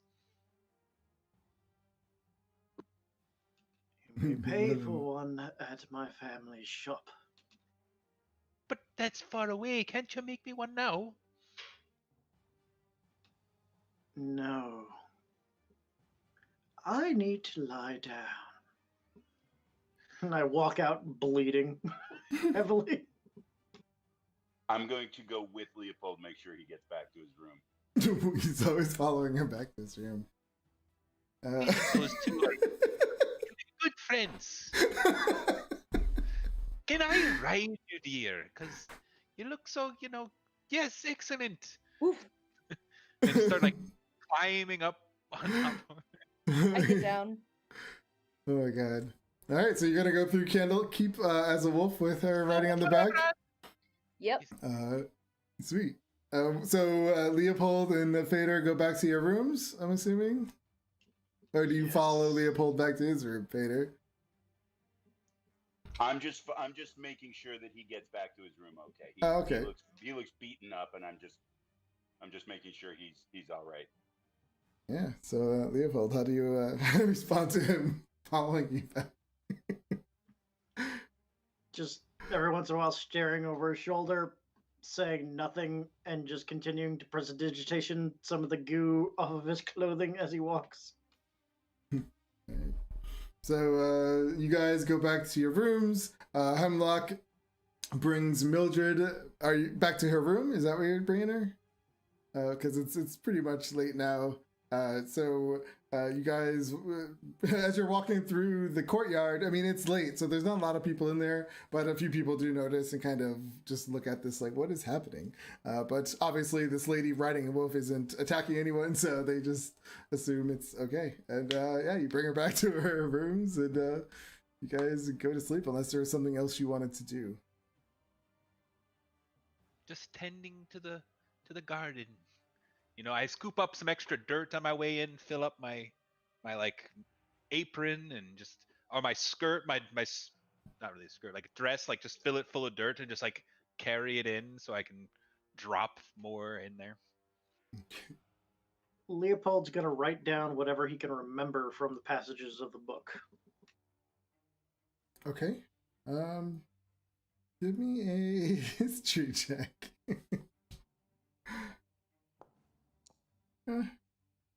You got the gist of it, most of it, I guess. But your memory kind of fades because I guess all that goo, you're probably more worried about getting that out in the stains. So yeah, the next day comes. He told you to look for these people and question them. Who do you look for first? Or do you all meet up in the same spot? What do you guys do in your mornings? All right, I'll start again. She puts on her glasses. She yawns and stretches. She gets her staff and she runs to Millie's room again. Millie, we gotta go find those people. Oh, come in, dear. I'm making a pot of tea. And just like I'm in there just making tea and breakfast, and I'm, watering all of my plants. Without a care in the world, like about what you have to do. None whatsoever. Yeah, Fader.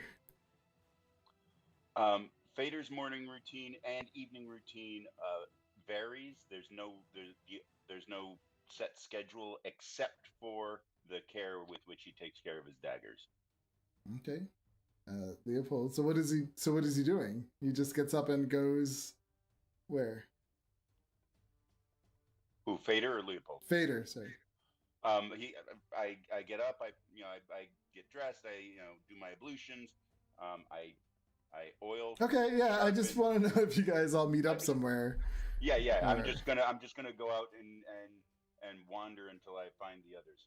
Okay, Leopold. Leopold's gonna take extra care to clean his watch because there's some goo that got on it, so he's actually got his tinkerer's kit out. He's going over it with a fine like Q-tip-like device and So are you making sure trying? to pick up. Are you trying to be on time to start your job, or? Oh, he's always going to be on time. Okay. So he not in times the it question. perfectly. Okay. Yes. And He times just enough time to do this meticulous work and then head out for the day. all right, so then While he's cleaning, he's just going to be asking, it's not always going to be this dirty, is it? As he pleads to his patron to talk to him. And then he leaves for the morning. I love this. Okay, so yeah, you would see Fader wandering outside, but Hemlock, it's getting you can tell it's getting pretty close to the time you're supposed to meet to start your job. Yes, Fader? There was one other thing, because of the battle that just occurred and the fact that 2 days now we've had battle. Fader is not going anywhere without both daggers and his bow. So I have my bow slung over my shoulder as well. Okay. All right, so Hemlock, yeah, it's getting probably really close, and here's Mildred just making more teas, and I don't know what she's making. Millie, we have to go now. The boys are waiting. Oh, okay, dear. Let me just, pour one last cup, and I need to water the bluebell, the blue caps before I go. And How about just water the bluebell now, and I'll make the tea really quick. Let's go. We got to go. oh, okay, let's get out of here. I'm already on Snapple's bad list, so I know, let's skedaddle. Give me a what would this be? Acrobatics or athletics, or because you're trying to run to get there on time, or acrobatics, either or, whichever one you.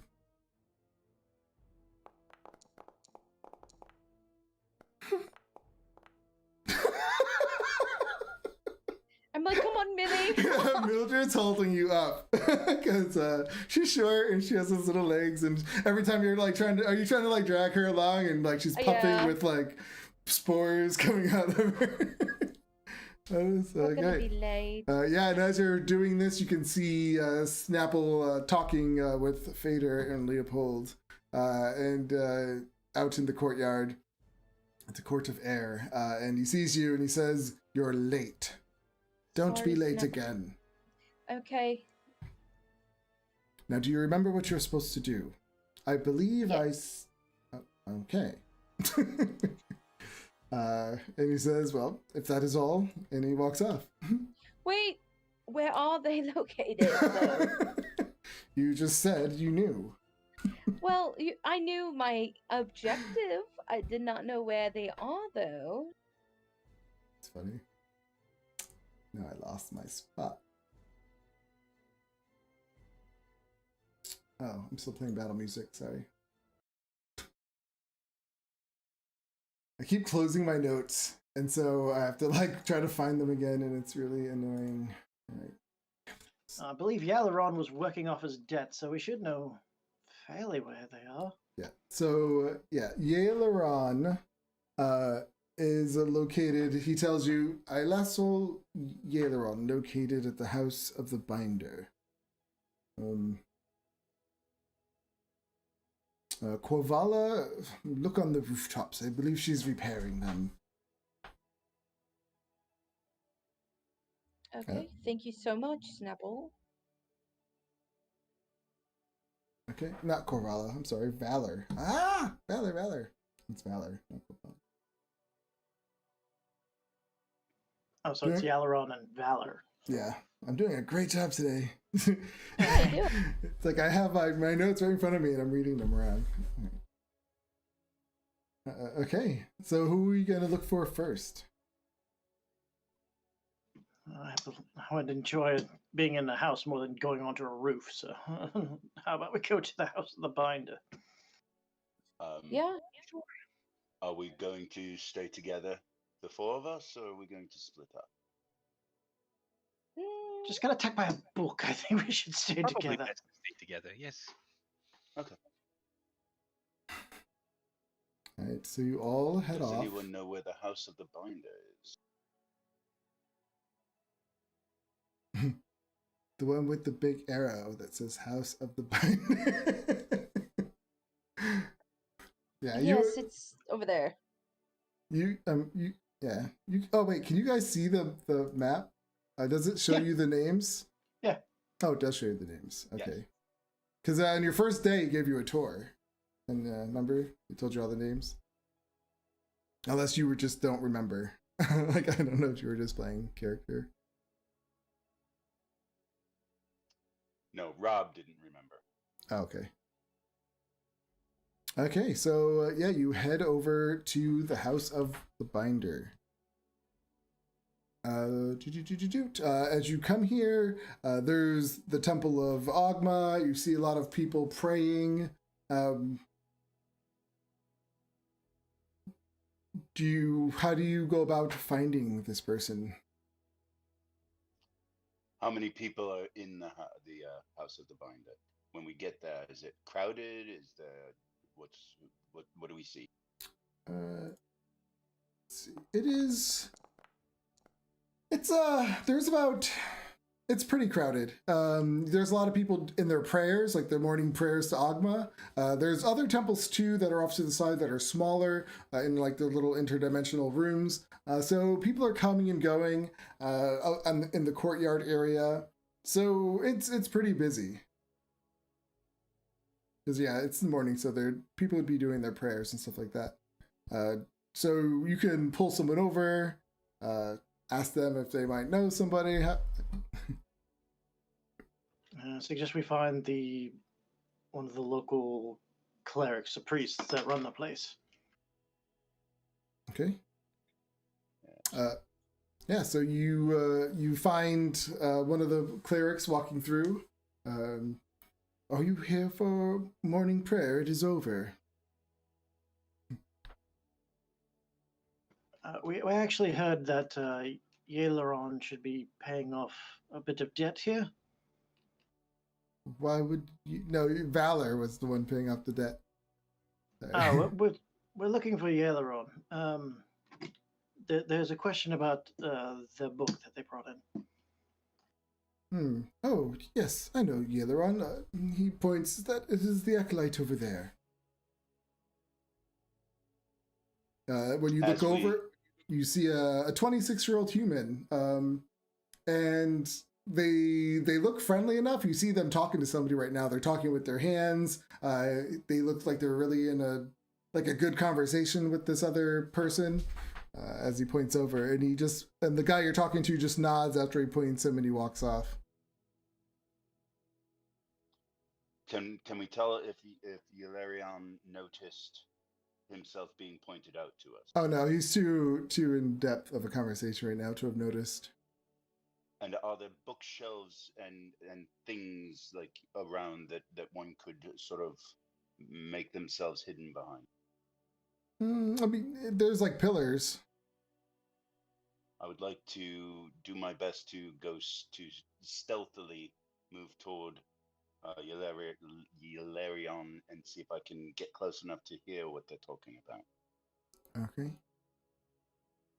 All right. So actually, there's these little statues in the courtyard. You probably go up to one of those and kind of go up to him, keep your back to it, and listen. They're talking. He's talking about. You hear him talking about Ogma a lot. It seems like they're both followers of Ogma. How long do you sit there and listen? So that's the question first. Because when you go up to him right now, you just hear them talking about Ogma. So while you're listening to them talk about Ogma, what do the other people? Do you guys go follow him, or what do you do? Do you let him do his thing? Considering he didn't tell us his plan about what he was doing, I'd probably just walk up and. So yeah, I guess you could. Mr. Yaleron. Yeah, he turns and looks. Oh, yes? Well met, sir. I am who are Leopold Asher of the astounded Asher family, and we've been tasked with asking you a few questions about the material that you brought in. Oh, Mazroth's Mighty Digressions? Indeed. Oh, are you reading it? It's quite strange. Did you happen to go through the whole thing? Oh no, I bought it when I was in Baldur's Gate, and I figured that could be my entrance fee because I was at I've read all the books in the library back at the Font of Knowledge in Waterdeep. I'm not proficient in insight check, so I just look at any of my friends, see if they can read his. I'll insight check him. Okay. I do that sort of thing. Is Fader still like trying to hide behind a statue while they're talking to him? He is. Okay. Give me a stealth check.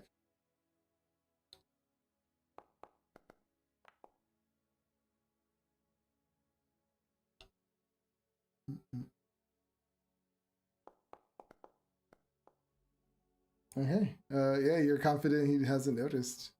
Let's see. What are all these insights? Mildred, 23. He looks like he's telling the truth. He has a very approachable demeanor. He's very relaxed posture. He's not tense at all. Like he's generally telling the truth about this book and about him coming from Waterdeep, from the Font of Knowledge. I think he's telling the truth, dear. Did you happen to leave the book outside of your visage, or did you have anybody else look at it prior to bringing it here? He says, "No, like I said, I bought it. I bought it at Boulder's Gate. Yes, there was." He says, "It was in the upper city, at the Wide. Have you been to Boulder's Gate?" No, I am actually from Waterdeep myself. I've never. He says, "Oh yes." He said, "The Wide, it's their market. It's large. It's up in the upper city of Boulder's Gate." He says, "Let me think. I got it at a stall named, I can't remember, but it had Dune in it, I believe." While this is happening, I'd like to start looking around at the other people to see if there's anybody who's taking particular interest in the fact that Leopold is talking to Eularia. All right, give me a perception check.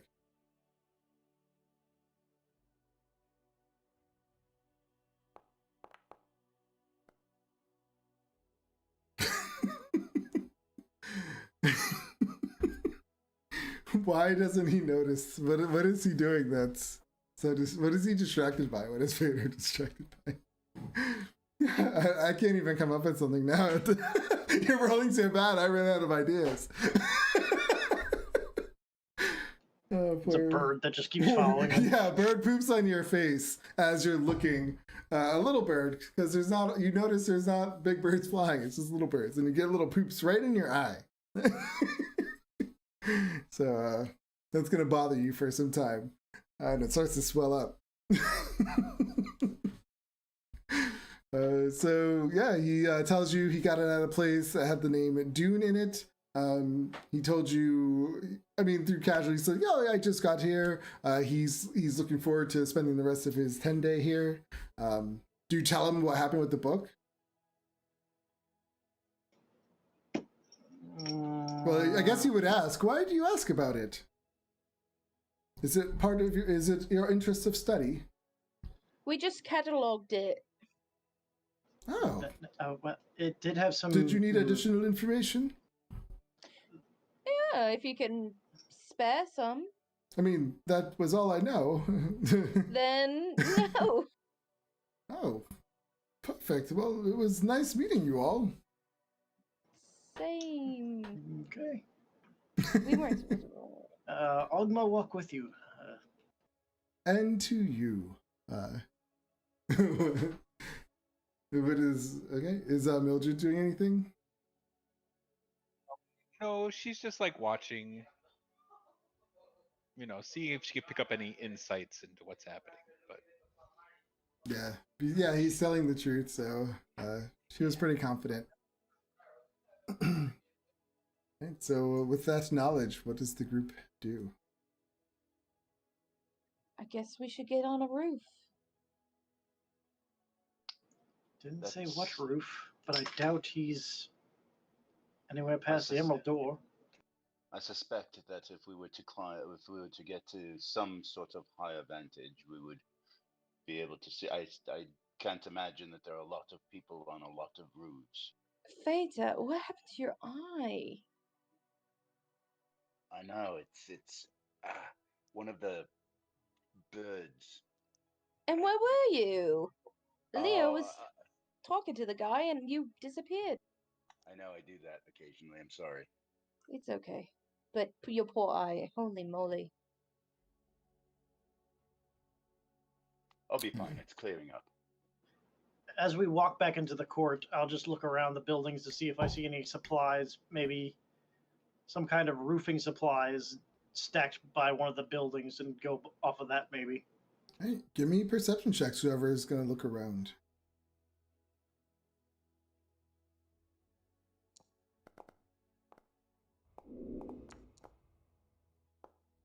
That was a cool noise. Hemlock. She's just on point today. She looks around and immediately she spots on top of the smithy's and stables roof. She sees a woman in her early 20s. That's a tiefling, and you could tell she's pretty tough. She has on. Let me see what she has on. Yeah, she looks like she knows how to fight, which is rare because here you see mostly scholars, and then you see her. She's clearly she has combat skills, and she's just climbing down the roof. She jumps down from a ladder and she starts to walk off into the court of air. I spot her. She's over there. And I guess I'll call out her name. All right. You scream out, Valor!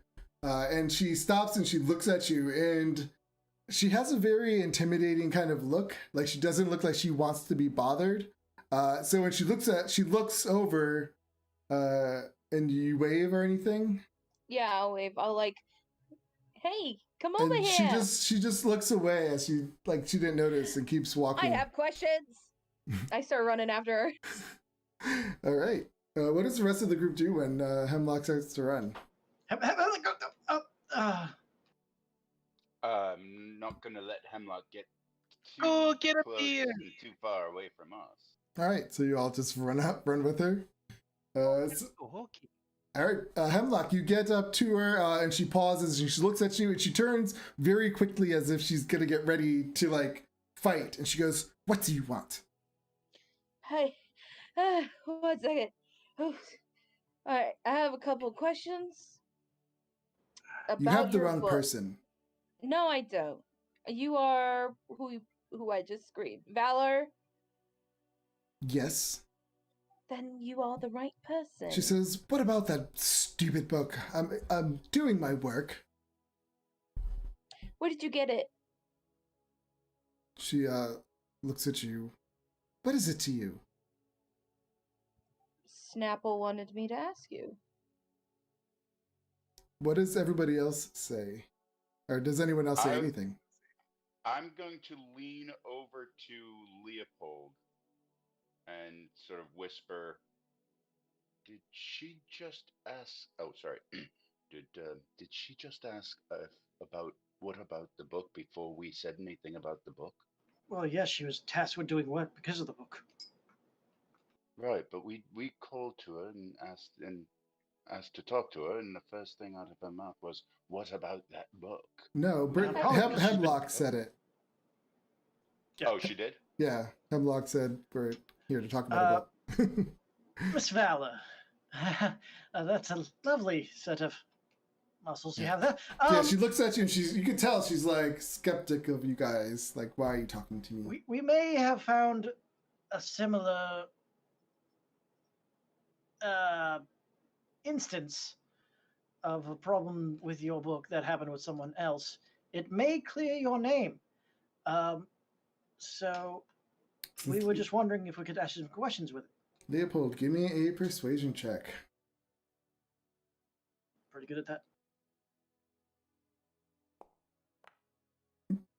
Nice. Yeah, so you coming up to her and being really polite and not charging at her like Hemlock kind of calmed her down a little bit. And She sighs and she says,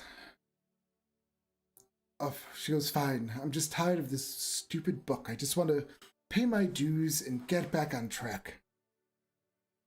And we will certainly try to assist you in doing so. Did you happen to get it in Baldur's Gate? She says, "Yes. Yes." From a Dune shop? She says, "I got it in the wide." She says, "I don't remember much about the stall. I didn't want to stay in the wide too long. I really didn't like it there. It reeks of greed." She says, "It's not the most reputable place."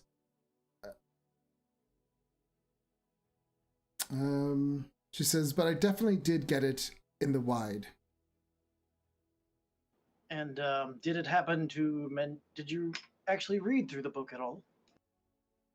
She says, "No, I had no interest in the book. I just wanted it to get into here so I could do some research." What are you researching? She says, "I am researching my particularly elusive target. I am a bounty hunter." Oh, that would explain the large muscles. Okay. And is that all? Do you mention what he said the name had in it? Dune? Did you say that? Yeah, I asked. Oh, you did say something? Dune? Okay. Let me do a check. Okay, when you say Dune, sorry, I didn't hear that part. When you say Dune, she goes, "Yes, it did have Dune in it. As a matter of fact, some sketchy people."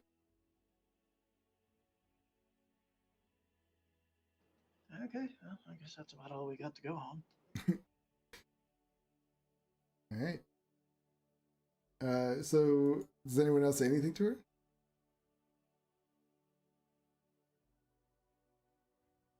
All right, so she nods at you. "Well, if that is all, I must get back to work." And then she Mildred, walks off. how did she look like she was? You were a pretty good truth seeing. Mildred, give me an insight check.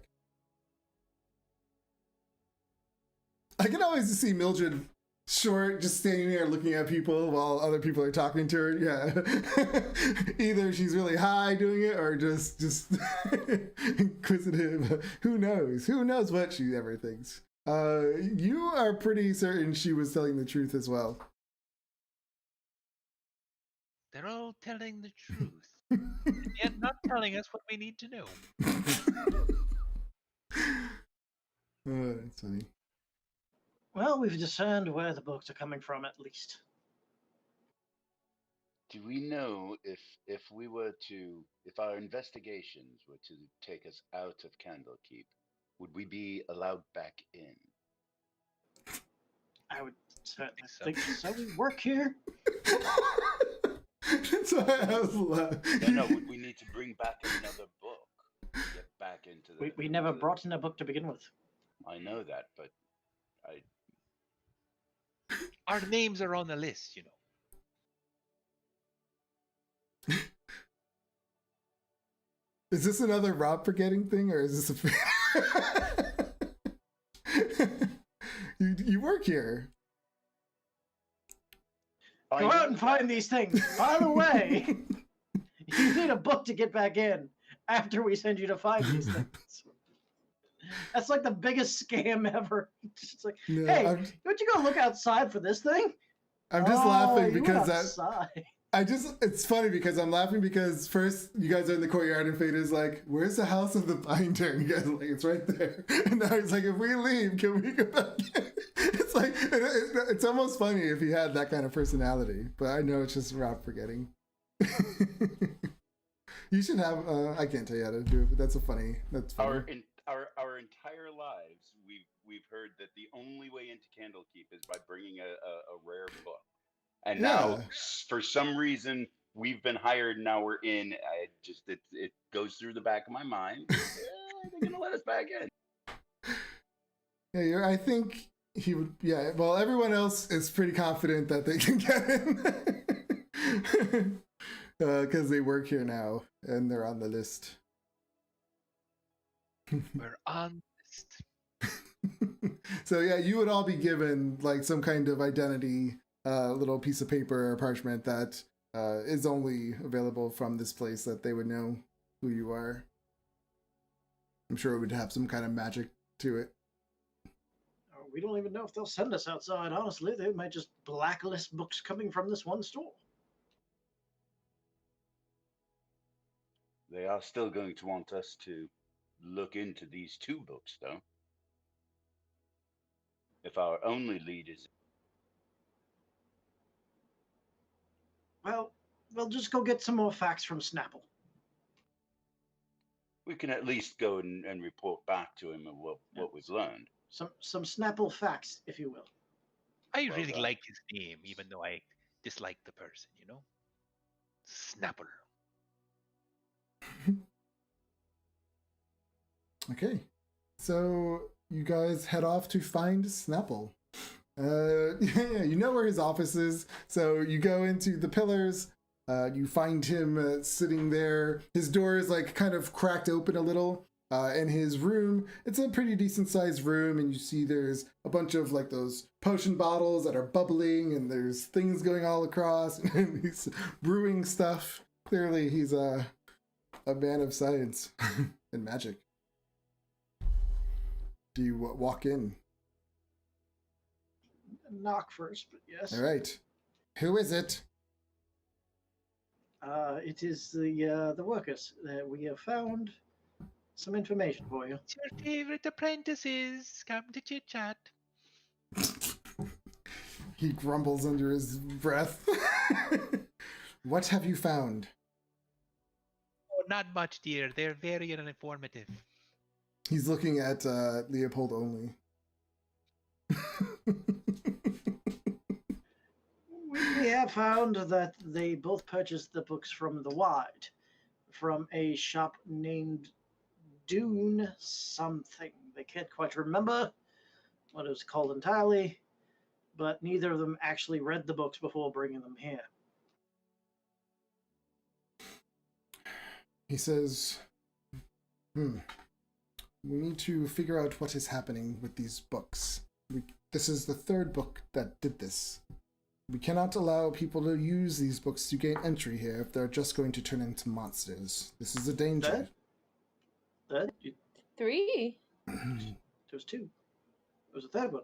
He says, don't worry about it. He says, I need you all to look into this. Feel like we should worry about the 3rd one. Doesn't it make sense that we have all of the information? He says, the person who brought in the other book is no longer here. Was it that barbarian that we were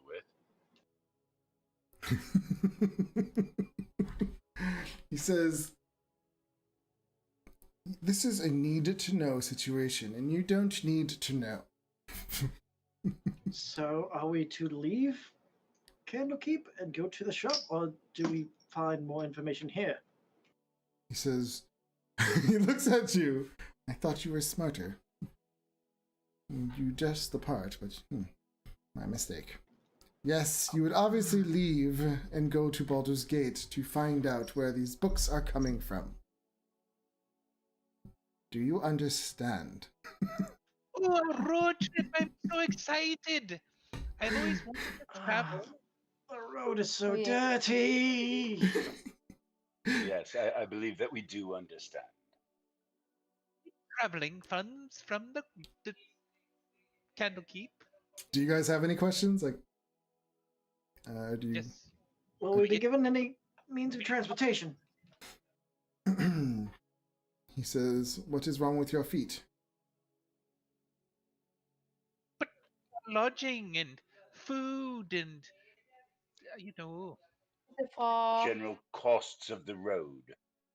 He says, what do you think this is? Job. A job? Exactly. These are work expenses.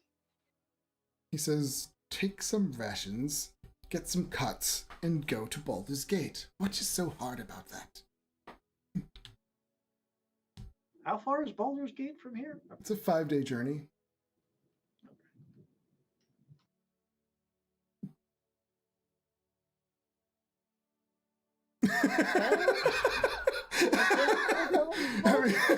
This is how many people walked up and down those long roads to get where they're going. I imagine Leopold probably got dropped off by the family carriage, so he's just like, I'm going to be walking.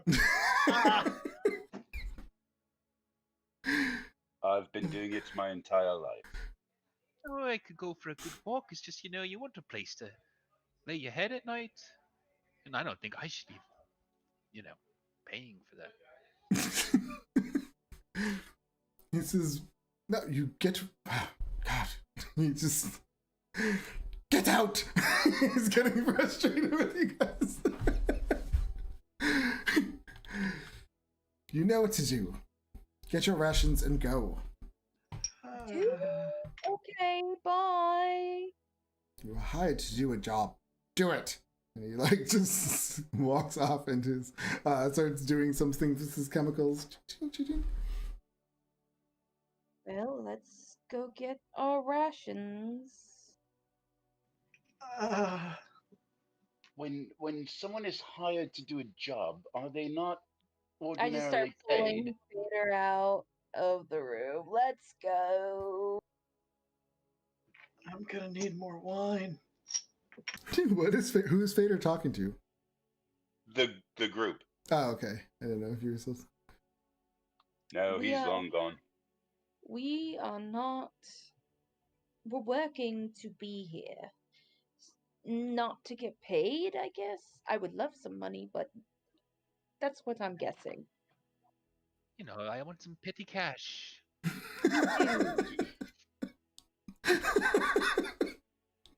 Do you suppose we get our rations from the outfitters or from the hearth? Maybe outfit us with some horses. We can ask. I doubt that that's going to happen, though. Yeah. Or you give me insight checks. It was the gentleman at the Emerald Door that said we could ask if Exactly. So Leopold, would come up with that idea since he's the smart one. That you could go up to the guy at the Emerald Door since he was the one that gave you your rooms. Yeah, he said if we needed anything, we can go to him. So let's go visit that gentleman. Let's do it. All right. Yeah, so you go up to the Emerald Doors. You see the guard is standing there in his nice robes. Do I have a picture? Yeah, I can show you.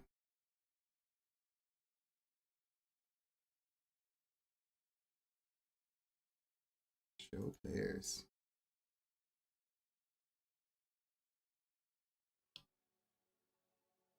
You see the keeper up there as you approach.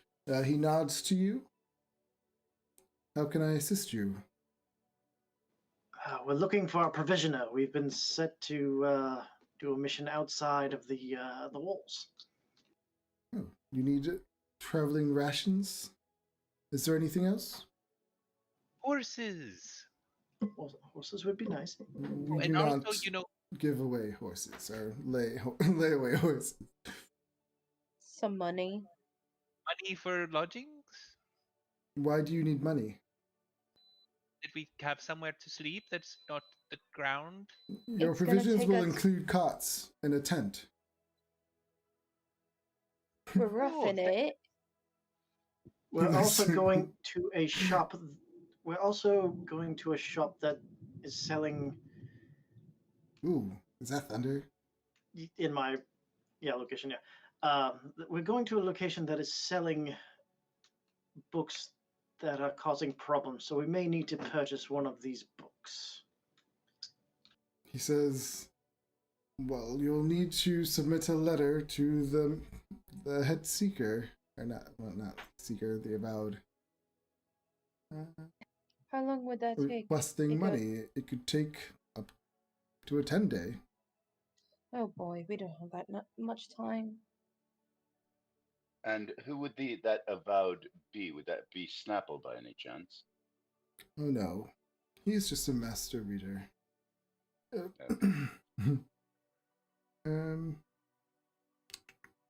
It would be one of. Why am I? It would be one of the great readers, or perhaps even the first reader. Anybody write down the regardless, name of the guy we first talked to? Atreus? The one who died? Was it Matrius that showed us our rooms and everything? Or was it? Atreus did. I'm pretty sure. Yeah. Okay. He did. Damn. He says, but usually they do not give money away for travel expenses.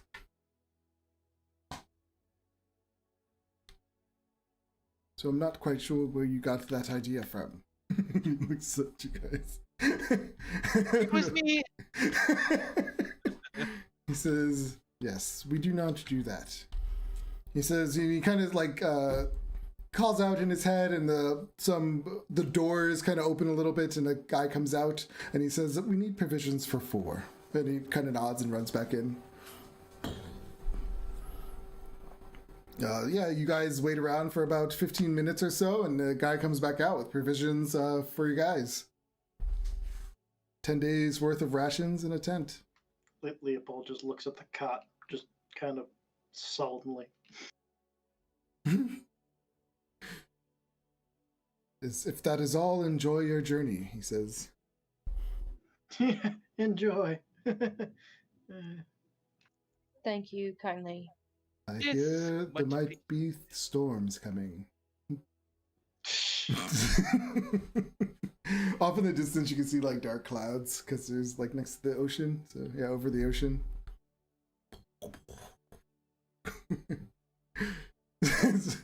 Back on the road. All right. The road. So you guys get ready and just head out. I suppose 5 days on a road. It's not as sleeping though on we a have a cot. lot to pack.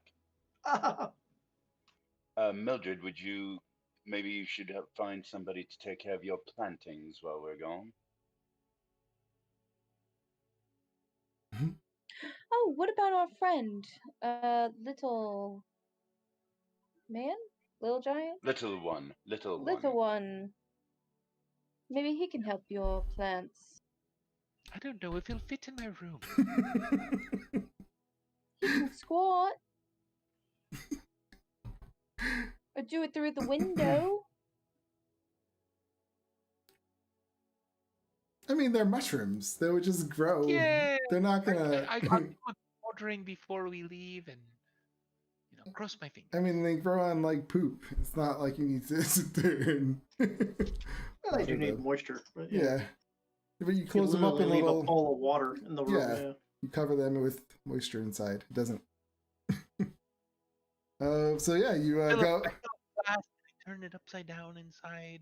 Yeah, I think she would know how to keep them moist for a few days, or a week at least, a 10-day. Because yeah, I mean, from what I know, that's what you do. You just cover them, and they're sitting inside of a humidifier almost, with all the moisture inside.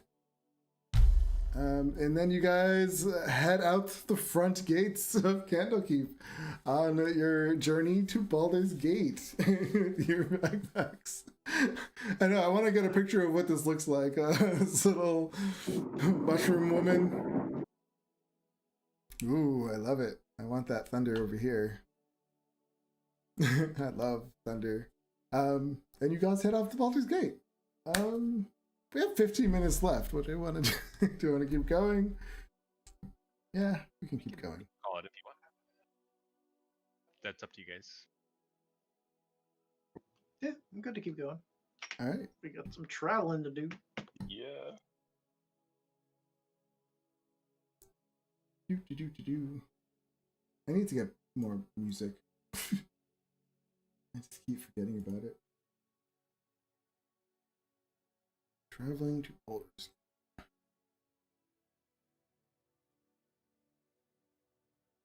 I can turn into a pony. For an hour, yeah. A pony For that can 2. carry all 3 of us. Hell no. Okay. More like a pack horse. So yeah, your first journey of the day. I mean, it's you make it to the coastway and you start heading up north on the shore to Boulder's Gate. And it's pretty uneventful. You pass maybe a few other people traveling up and down the road, but you're on a main road, so not too much craziness happens. And it's coming to the end of the day. The sun is going down.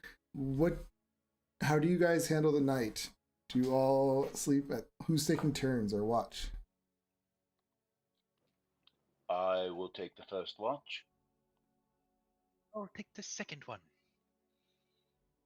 Leopold is failing miserably to put up a tent. He's never had to construct a tent before. Oh, I'll help you, dear. I'll show you how it's done. We have to sleep in this. Has anyone Together forever. has anyone's characters ever put up a tent before or would have? Maybe Fader, I would think, would be one. I lived on the streets of the town for quite some time. I'm pretty good with my hands and finding ways of finding shelter. Okay, yeah, I would figure he would be the one, if anyone. At least, I'm just saying, at least one person would know how to put up a tent to help the others, if you would or not. You I would would see. still like building things on my own. Okay, you know? yeah, I can see Mildred having like those cool little tents, just like the sticks and and the tarp going over them. I built myself a little underground hovel all by myself. Does Mildred start digging a hole?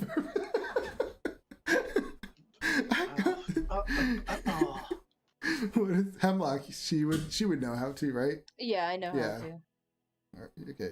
So yeah, I mean, does anyone help Leopold? I can see him; he's struggling, trying to put his tent up. Of course I'll help you, dear. Come on, let's do it. Sure. Shall I get a fire going? Yeah. Why not? Yes, I'd like to make a tea soon, you know? Got a hankering. All right. So we got Mildred first watch, Fader second, who's third? Hemlock, and I'll take then third. Leopold. All right. So everyone, give me perception checks.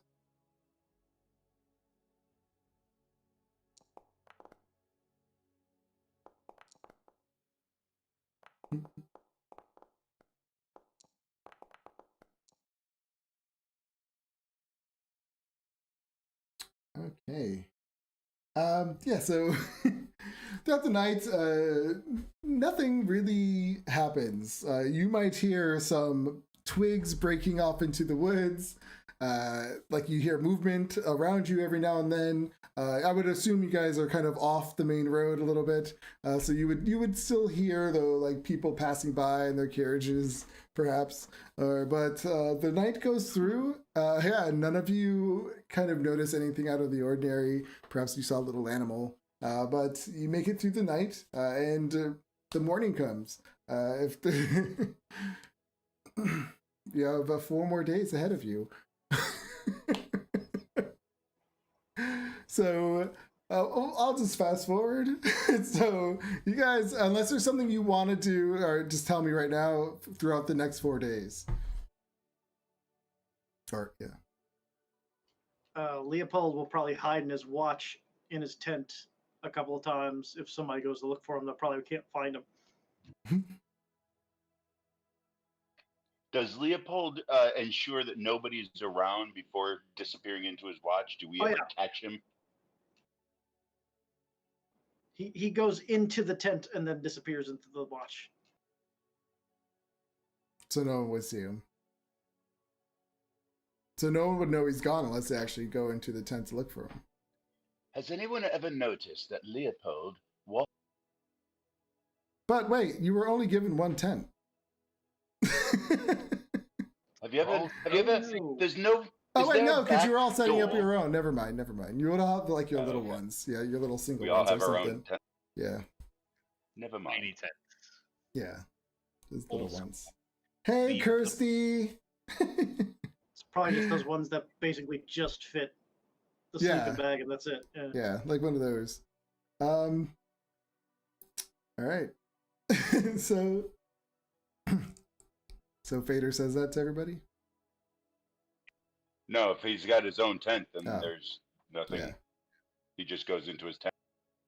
Okay. Hemlock would turn into a wolf most nights and just howl at the moon. And how long can you stay in this form? Like 2 hours or 2 an hours tops. Well, it's 1 hour each, so Gotcha. That's pretty cool though. so 2. I'll Yeah. leave a trail of mushroom spores as we go, like Johnny Appleseed, just seeding the road with mushrooms. All right. So yeah, the next couple days go by. Let's see. Sebastian, you still get the map covering us, by the way. Oh, sorry. That's cool. Just a heads up. I need to figure out how to. Here we go. Yes. So as you're going through, you see some clouds starting to come over, but it's mostly clear. And on the third night, I would assume you're just in a routine now of just traveling. There's nothing really going on. But on the third night, right before the sun starts to come down and you guys are about to rest, as you come around the bend on the trail, you see these massive 3 giant rats just jump out in front of you. What kind of order would you guys be walking in? I should ask that first next time. Like marching order. Would you all just be side by side? Who would be up front, back?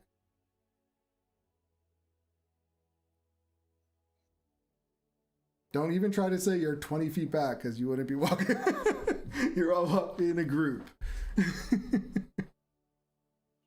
You know what? Let's I'll just I'd say probably side by be in side. front. then. Yeah. I'm probably in front ticking like we need to go this way. Because if you're trying to be And then stealthy, you'd be if so she's far up back front, behind then I them. would be following right behind her. Because stealth would be half movement. Yeah, I would not be trying to be stealthy. So so side by side? So I'm in front, Millie's in front, then the boys in the back. The girls are the protectors. Because yes, and I feel like I know the way, like kind of, but not really. Alright, let me fix this map.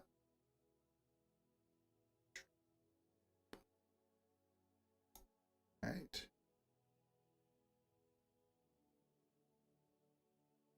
So yes, these massive giant rats jump out of the bushes around you, and they're all just like hissing at you all. Everyone roll initiative.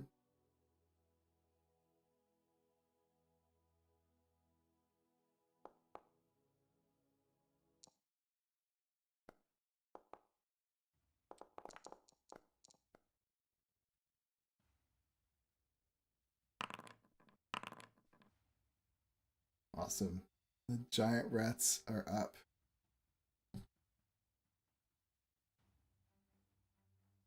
This top one goes after Hemlock.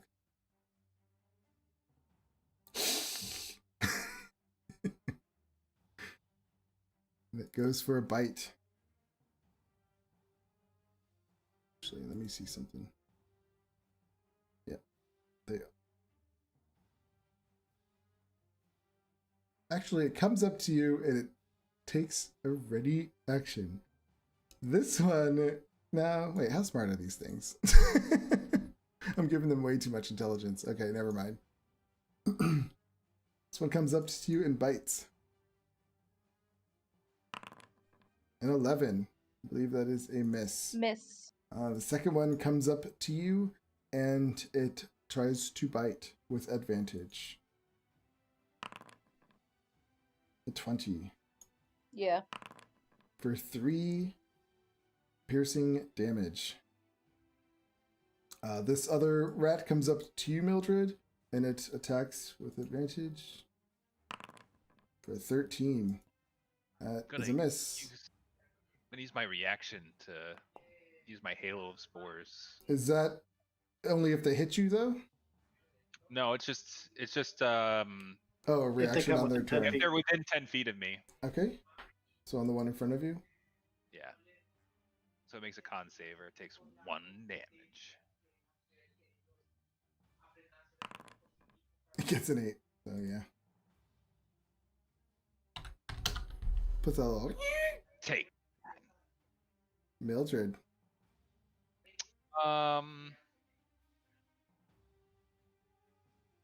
I'll use my symbiotic entity.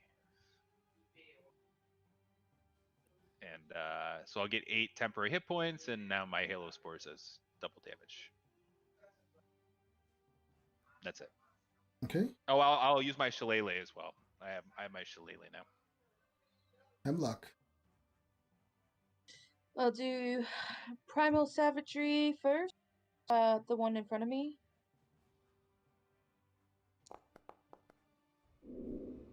Nice. All right. Yeah. Your primal savagery. You just rip through this thing, and it dies. And then bonus action turn into I'll just do Dire Wolf again. Maybe load this game. Huh, I knew it. Got messed up. Yeah.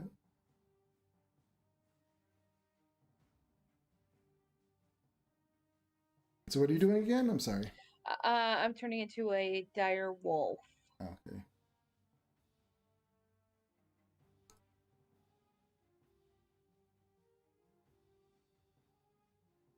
Uh-oh. Can you grab them or no? I have to do it. No, I wish I could. I tried. Your bones break, your fur grows, and you turn into a dire wolf. Is that it? That is it. Fader.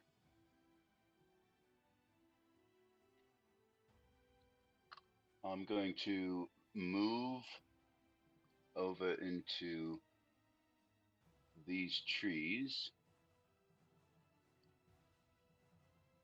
With my action, I'm going to attack the southernmost rat with my bow.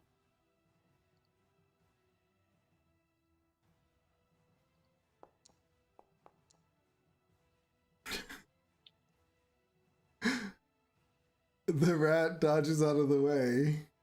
Of course he does. And with my bonus action, I'm going to hide. Not on purpose, it was just by accident. It just dodged out of the way. That's funny. Okay. Leopold. Oh, disgusting, filthy daddy. Oh, Jesus. Oh, yeah. So he's gonna hex this top one.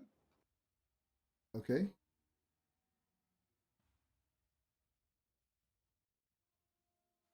Yeah, they definitely can't see you with the 20. Let's say a strength checks. Doesn't really matter. And I'll just Eldritch Blast it. So what does it have to do? The hex, it adds an extra d6 of damage if I hit. Okay. That hits. Oh yeah, you kill it.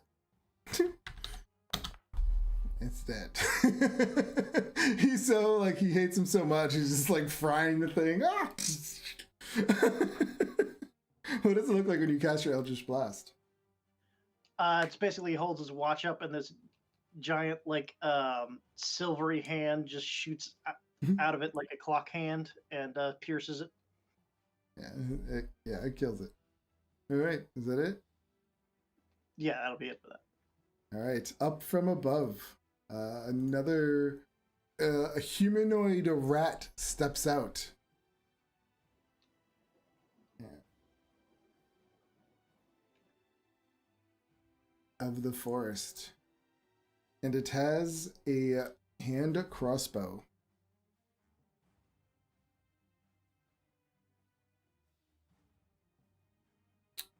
Points it at. Who's it gonna point it at? Well, it has to come up first, so he moves up a little bit.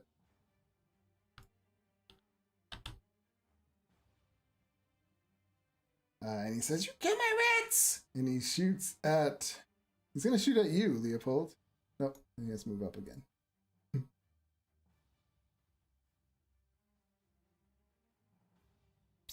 And he shoots a crossbow for an 11. I think he misses. And he looks really scared right now. Oh God, it's humanoid. Oh, it's got the things with the oh. All right. Giant rats are up. The one rat left, it goes after Mildred. So I believe at the start of its turn, I can do my damage. Yeah, you can do your Halo Spores. So Okay. I'll do my spores. So DC 13 saving con save or take 6 damage.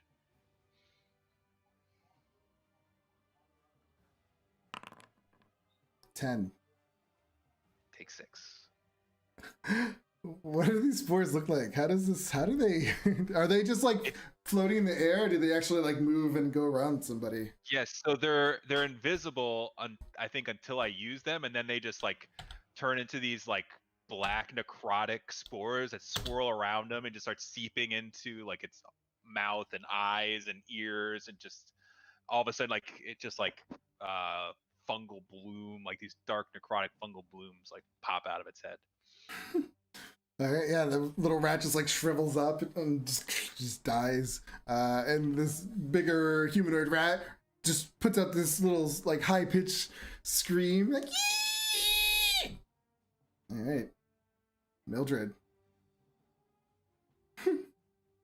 You step on the rat as you walk over them. Can't hear you. You're muted. Make my shillelagh attack. Ooh.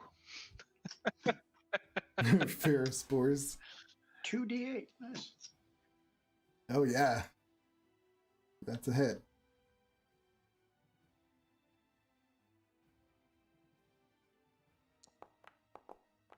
Now, and then I get 2d6 necrotic.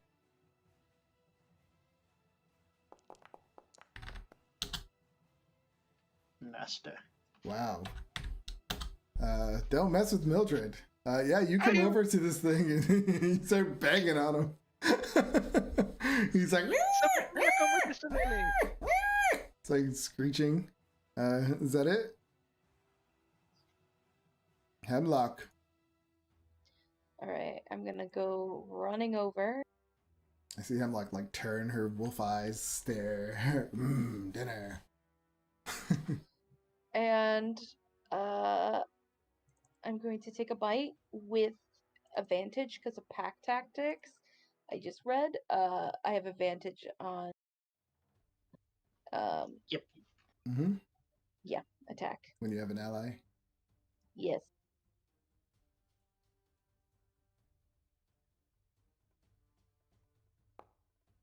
Nice. I see these wolves like the ones in Twilight for some reason because it's you, Brittany. So that's how I picture it because I know that's what it would be like. Hell yeah. I knew it. Like their hair is just luscious. And I forgot. They need to make a saving throw of DC 13 for strength. Okay. If he makes it, then he's not knocked prone. But if he is, He gets a 2. oh, he's prone. Yeah, he falls down on the ground, screeching as you're biting into him. He's hissing with his big 2 buck teeth in the front. Oh God, she put it in her mouth. Oh. Is that it? Yeah, that's it. All right, Bader. Given that he's prone, that would give me disadvantage with Correct. with my bow. All right, he is just 35 feet away. Can I get to melee with him? Well, you have people in front, so no. That's why I'm at. Yeah, that's why I'm Yeah. asking. Let's see. Okay. You can I'm. use your bonus action to dash. Oh, that's true. Yeah, I've got plenty of of Yeah, movement. I don't. Yeah, I don't. Yeah, know. I keep forgetting about that cutting Roll. action. All right, I'm going to move around the other side of him, and since he's prone, that gives me advantage on the attack, right? I On the remember I was melee. saying that earlier when you were like, I can't get to him, but I was like, oh, I'm not saying anything.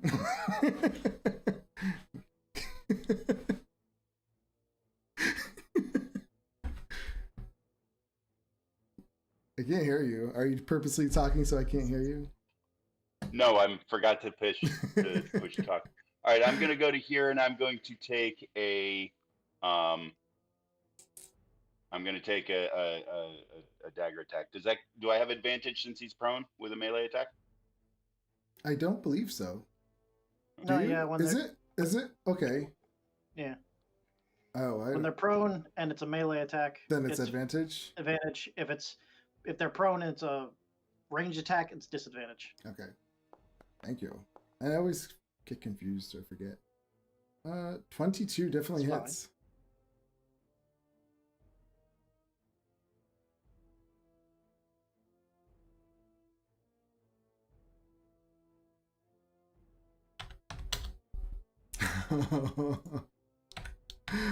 Oh, it's still going.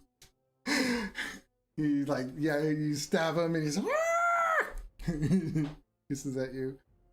This poor thing's so terrified right now. You can see him. He's like, he's like trying to back up. Leopold. I'll move my hex with a bonus action to the rat gentleman. Just like, oh god, this needs to die. It needs to die. It's so gross. So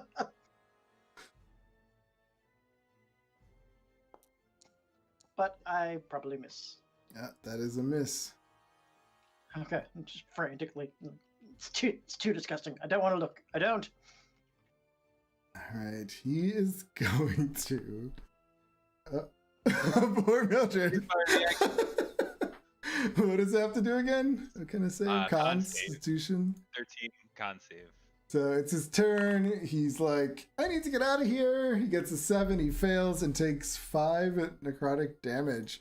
As he turns to try to get away, you just see him like start to shrivel.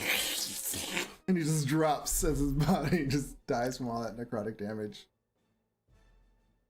God, Mildred is evil. I would like to search the body. All right. Battle. Leopold was nowhere near them, but he's still cleaning himself because he's like, All right. What does Mildred do? Oh, these little mushroom spores have found a good home here. What does Hemlock do? I'm cleaning myself up in my wolf form, like all the blood off my maw. Nice. And Leopold? seeing Hemlock, he kind of holds back a bit of vomit and then just like prestidigitations himself, even though he was nowhere near getting splattered. He's just like, I can't get clean enough. It's too dirty out here. I don't like it. All right. Let's see. All right, so yeah, you guys are cleaning up. Vader, give me are you going through like the fur? Like, are you really going through this body, or are you just looking at it? Well, you said it was a humanoid rat. If it had clothes, then I was going to go through the pockets. Otherwise, I'm just going to look at it. So I don't know why they have clothes, because when they shape change, their clothes don't change with it, does it? Oh, it's a were? Yeah, it's a were rat. I mean, the picture has. Yeah, I know the growth picture on. has, but technically they wares don't. are different than It says druids. any equipment Druids, it's everything- wearing or carrying isn't transformed, so it wouldn't really have clothes. But I mean, give me a what was your roll? Investigation. Give me a perception check as well. Don't they also revert on death or something? Yeah, his body probably will start to like slowly turn back. You don't, since he's just all fur, but you do notice a little pile of clothes like in the woods where he turned. So you would run over to there and start to go through. You see what you find.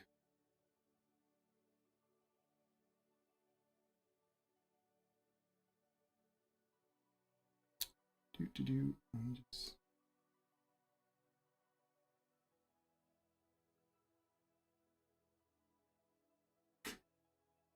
As you're going through the clothes, you find a small severed tentacle preserved in alcohol in a little jar.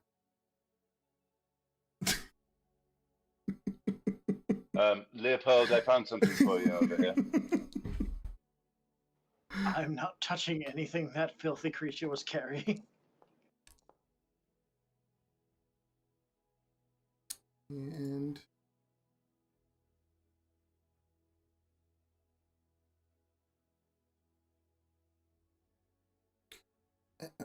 and you find 22 copper pieces. Okay. Well, it's 8:40. Did we Yep. want to kick it there? Yeah, so yeah, we'll leave it there. You guys just killed these rats, killed this large rat, humanoid rat. It turns back into a human, so you know it was a were-rat. And we know Mildred had a book that she read all about lycanthropy, so she's probably... Is she interested in this were-rat? Of course. Yes, very. All right, and yeah, you guys we'll end our night there with you guys about to wrap up your day and call it a night. That was fun. Good game, guys. Good game. Thank you, Seb. Very good. You're welcome. And I've got my shillelagh up and ready. Awesome. Yeah, I saw it. That's cool. Next time, don't have to take forever rolling. Next time on The Chosen Ones. Version 2. Well, that was fun. And thanks, Comedian and Kirsty, for stopping in and saying hi. It's always good to see you guys. Time to go. All right. Good night, everybody. Bye, guys. Good night.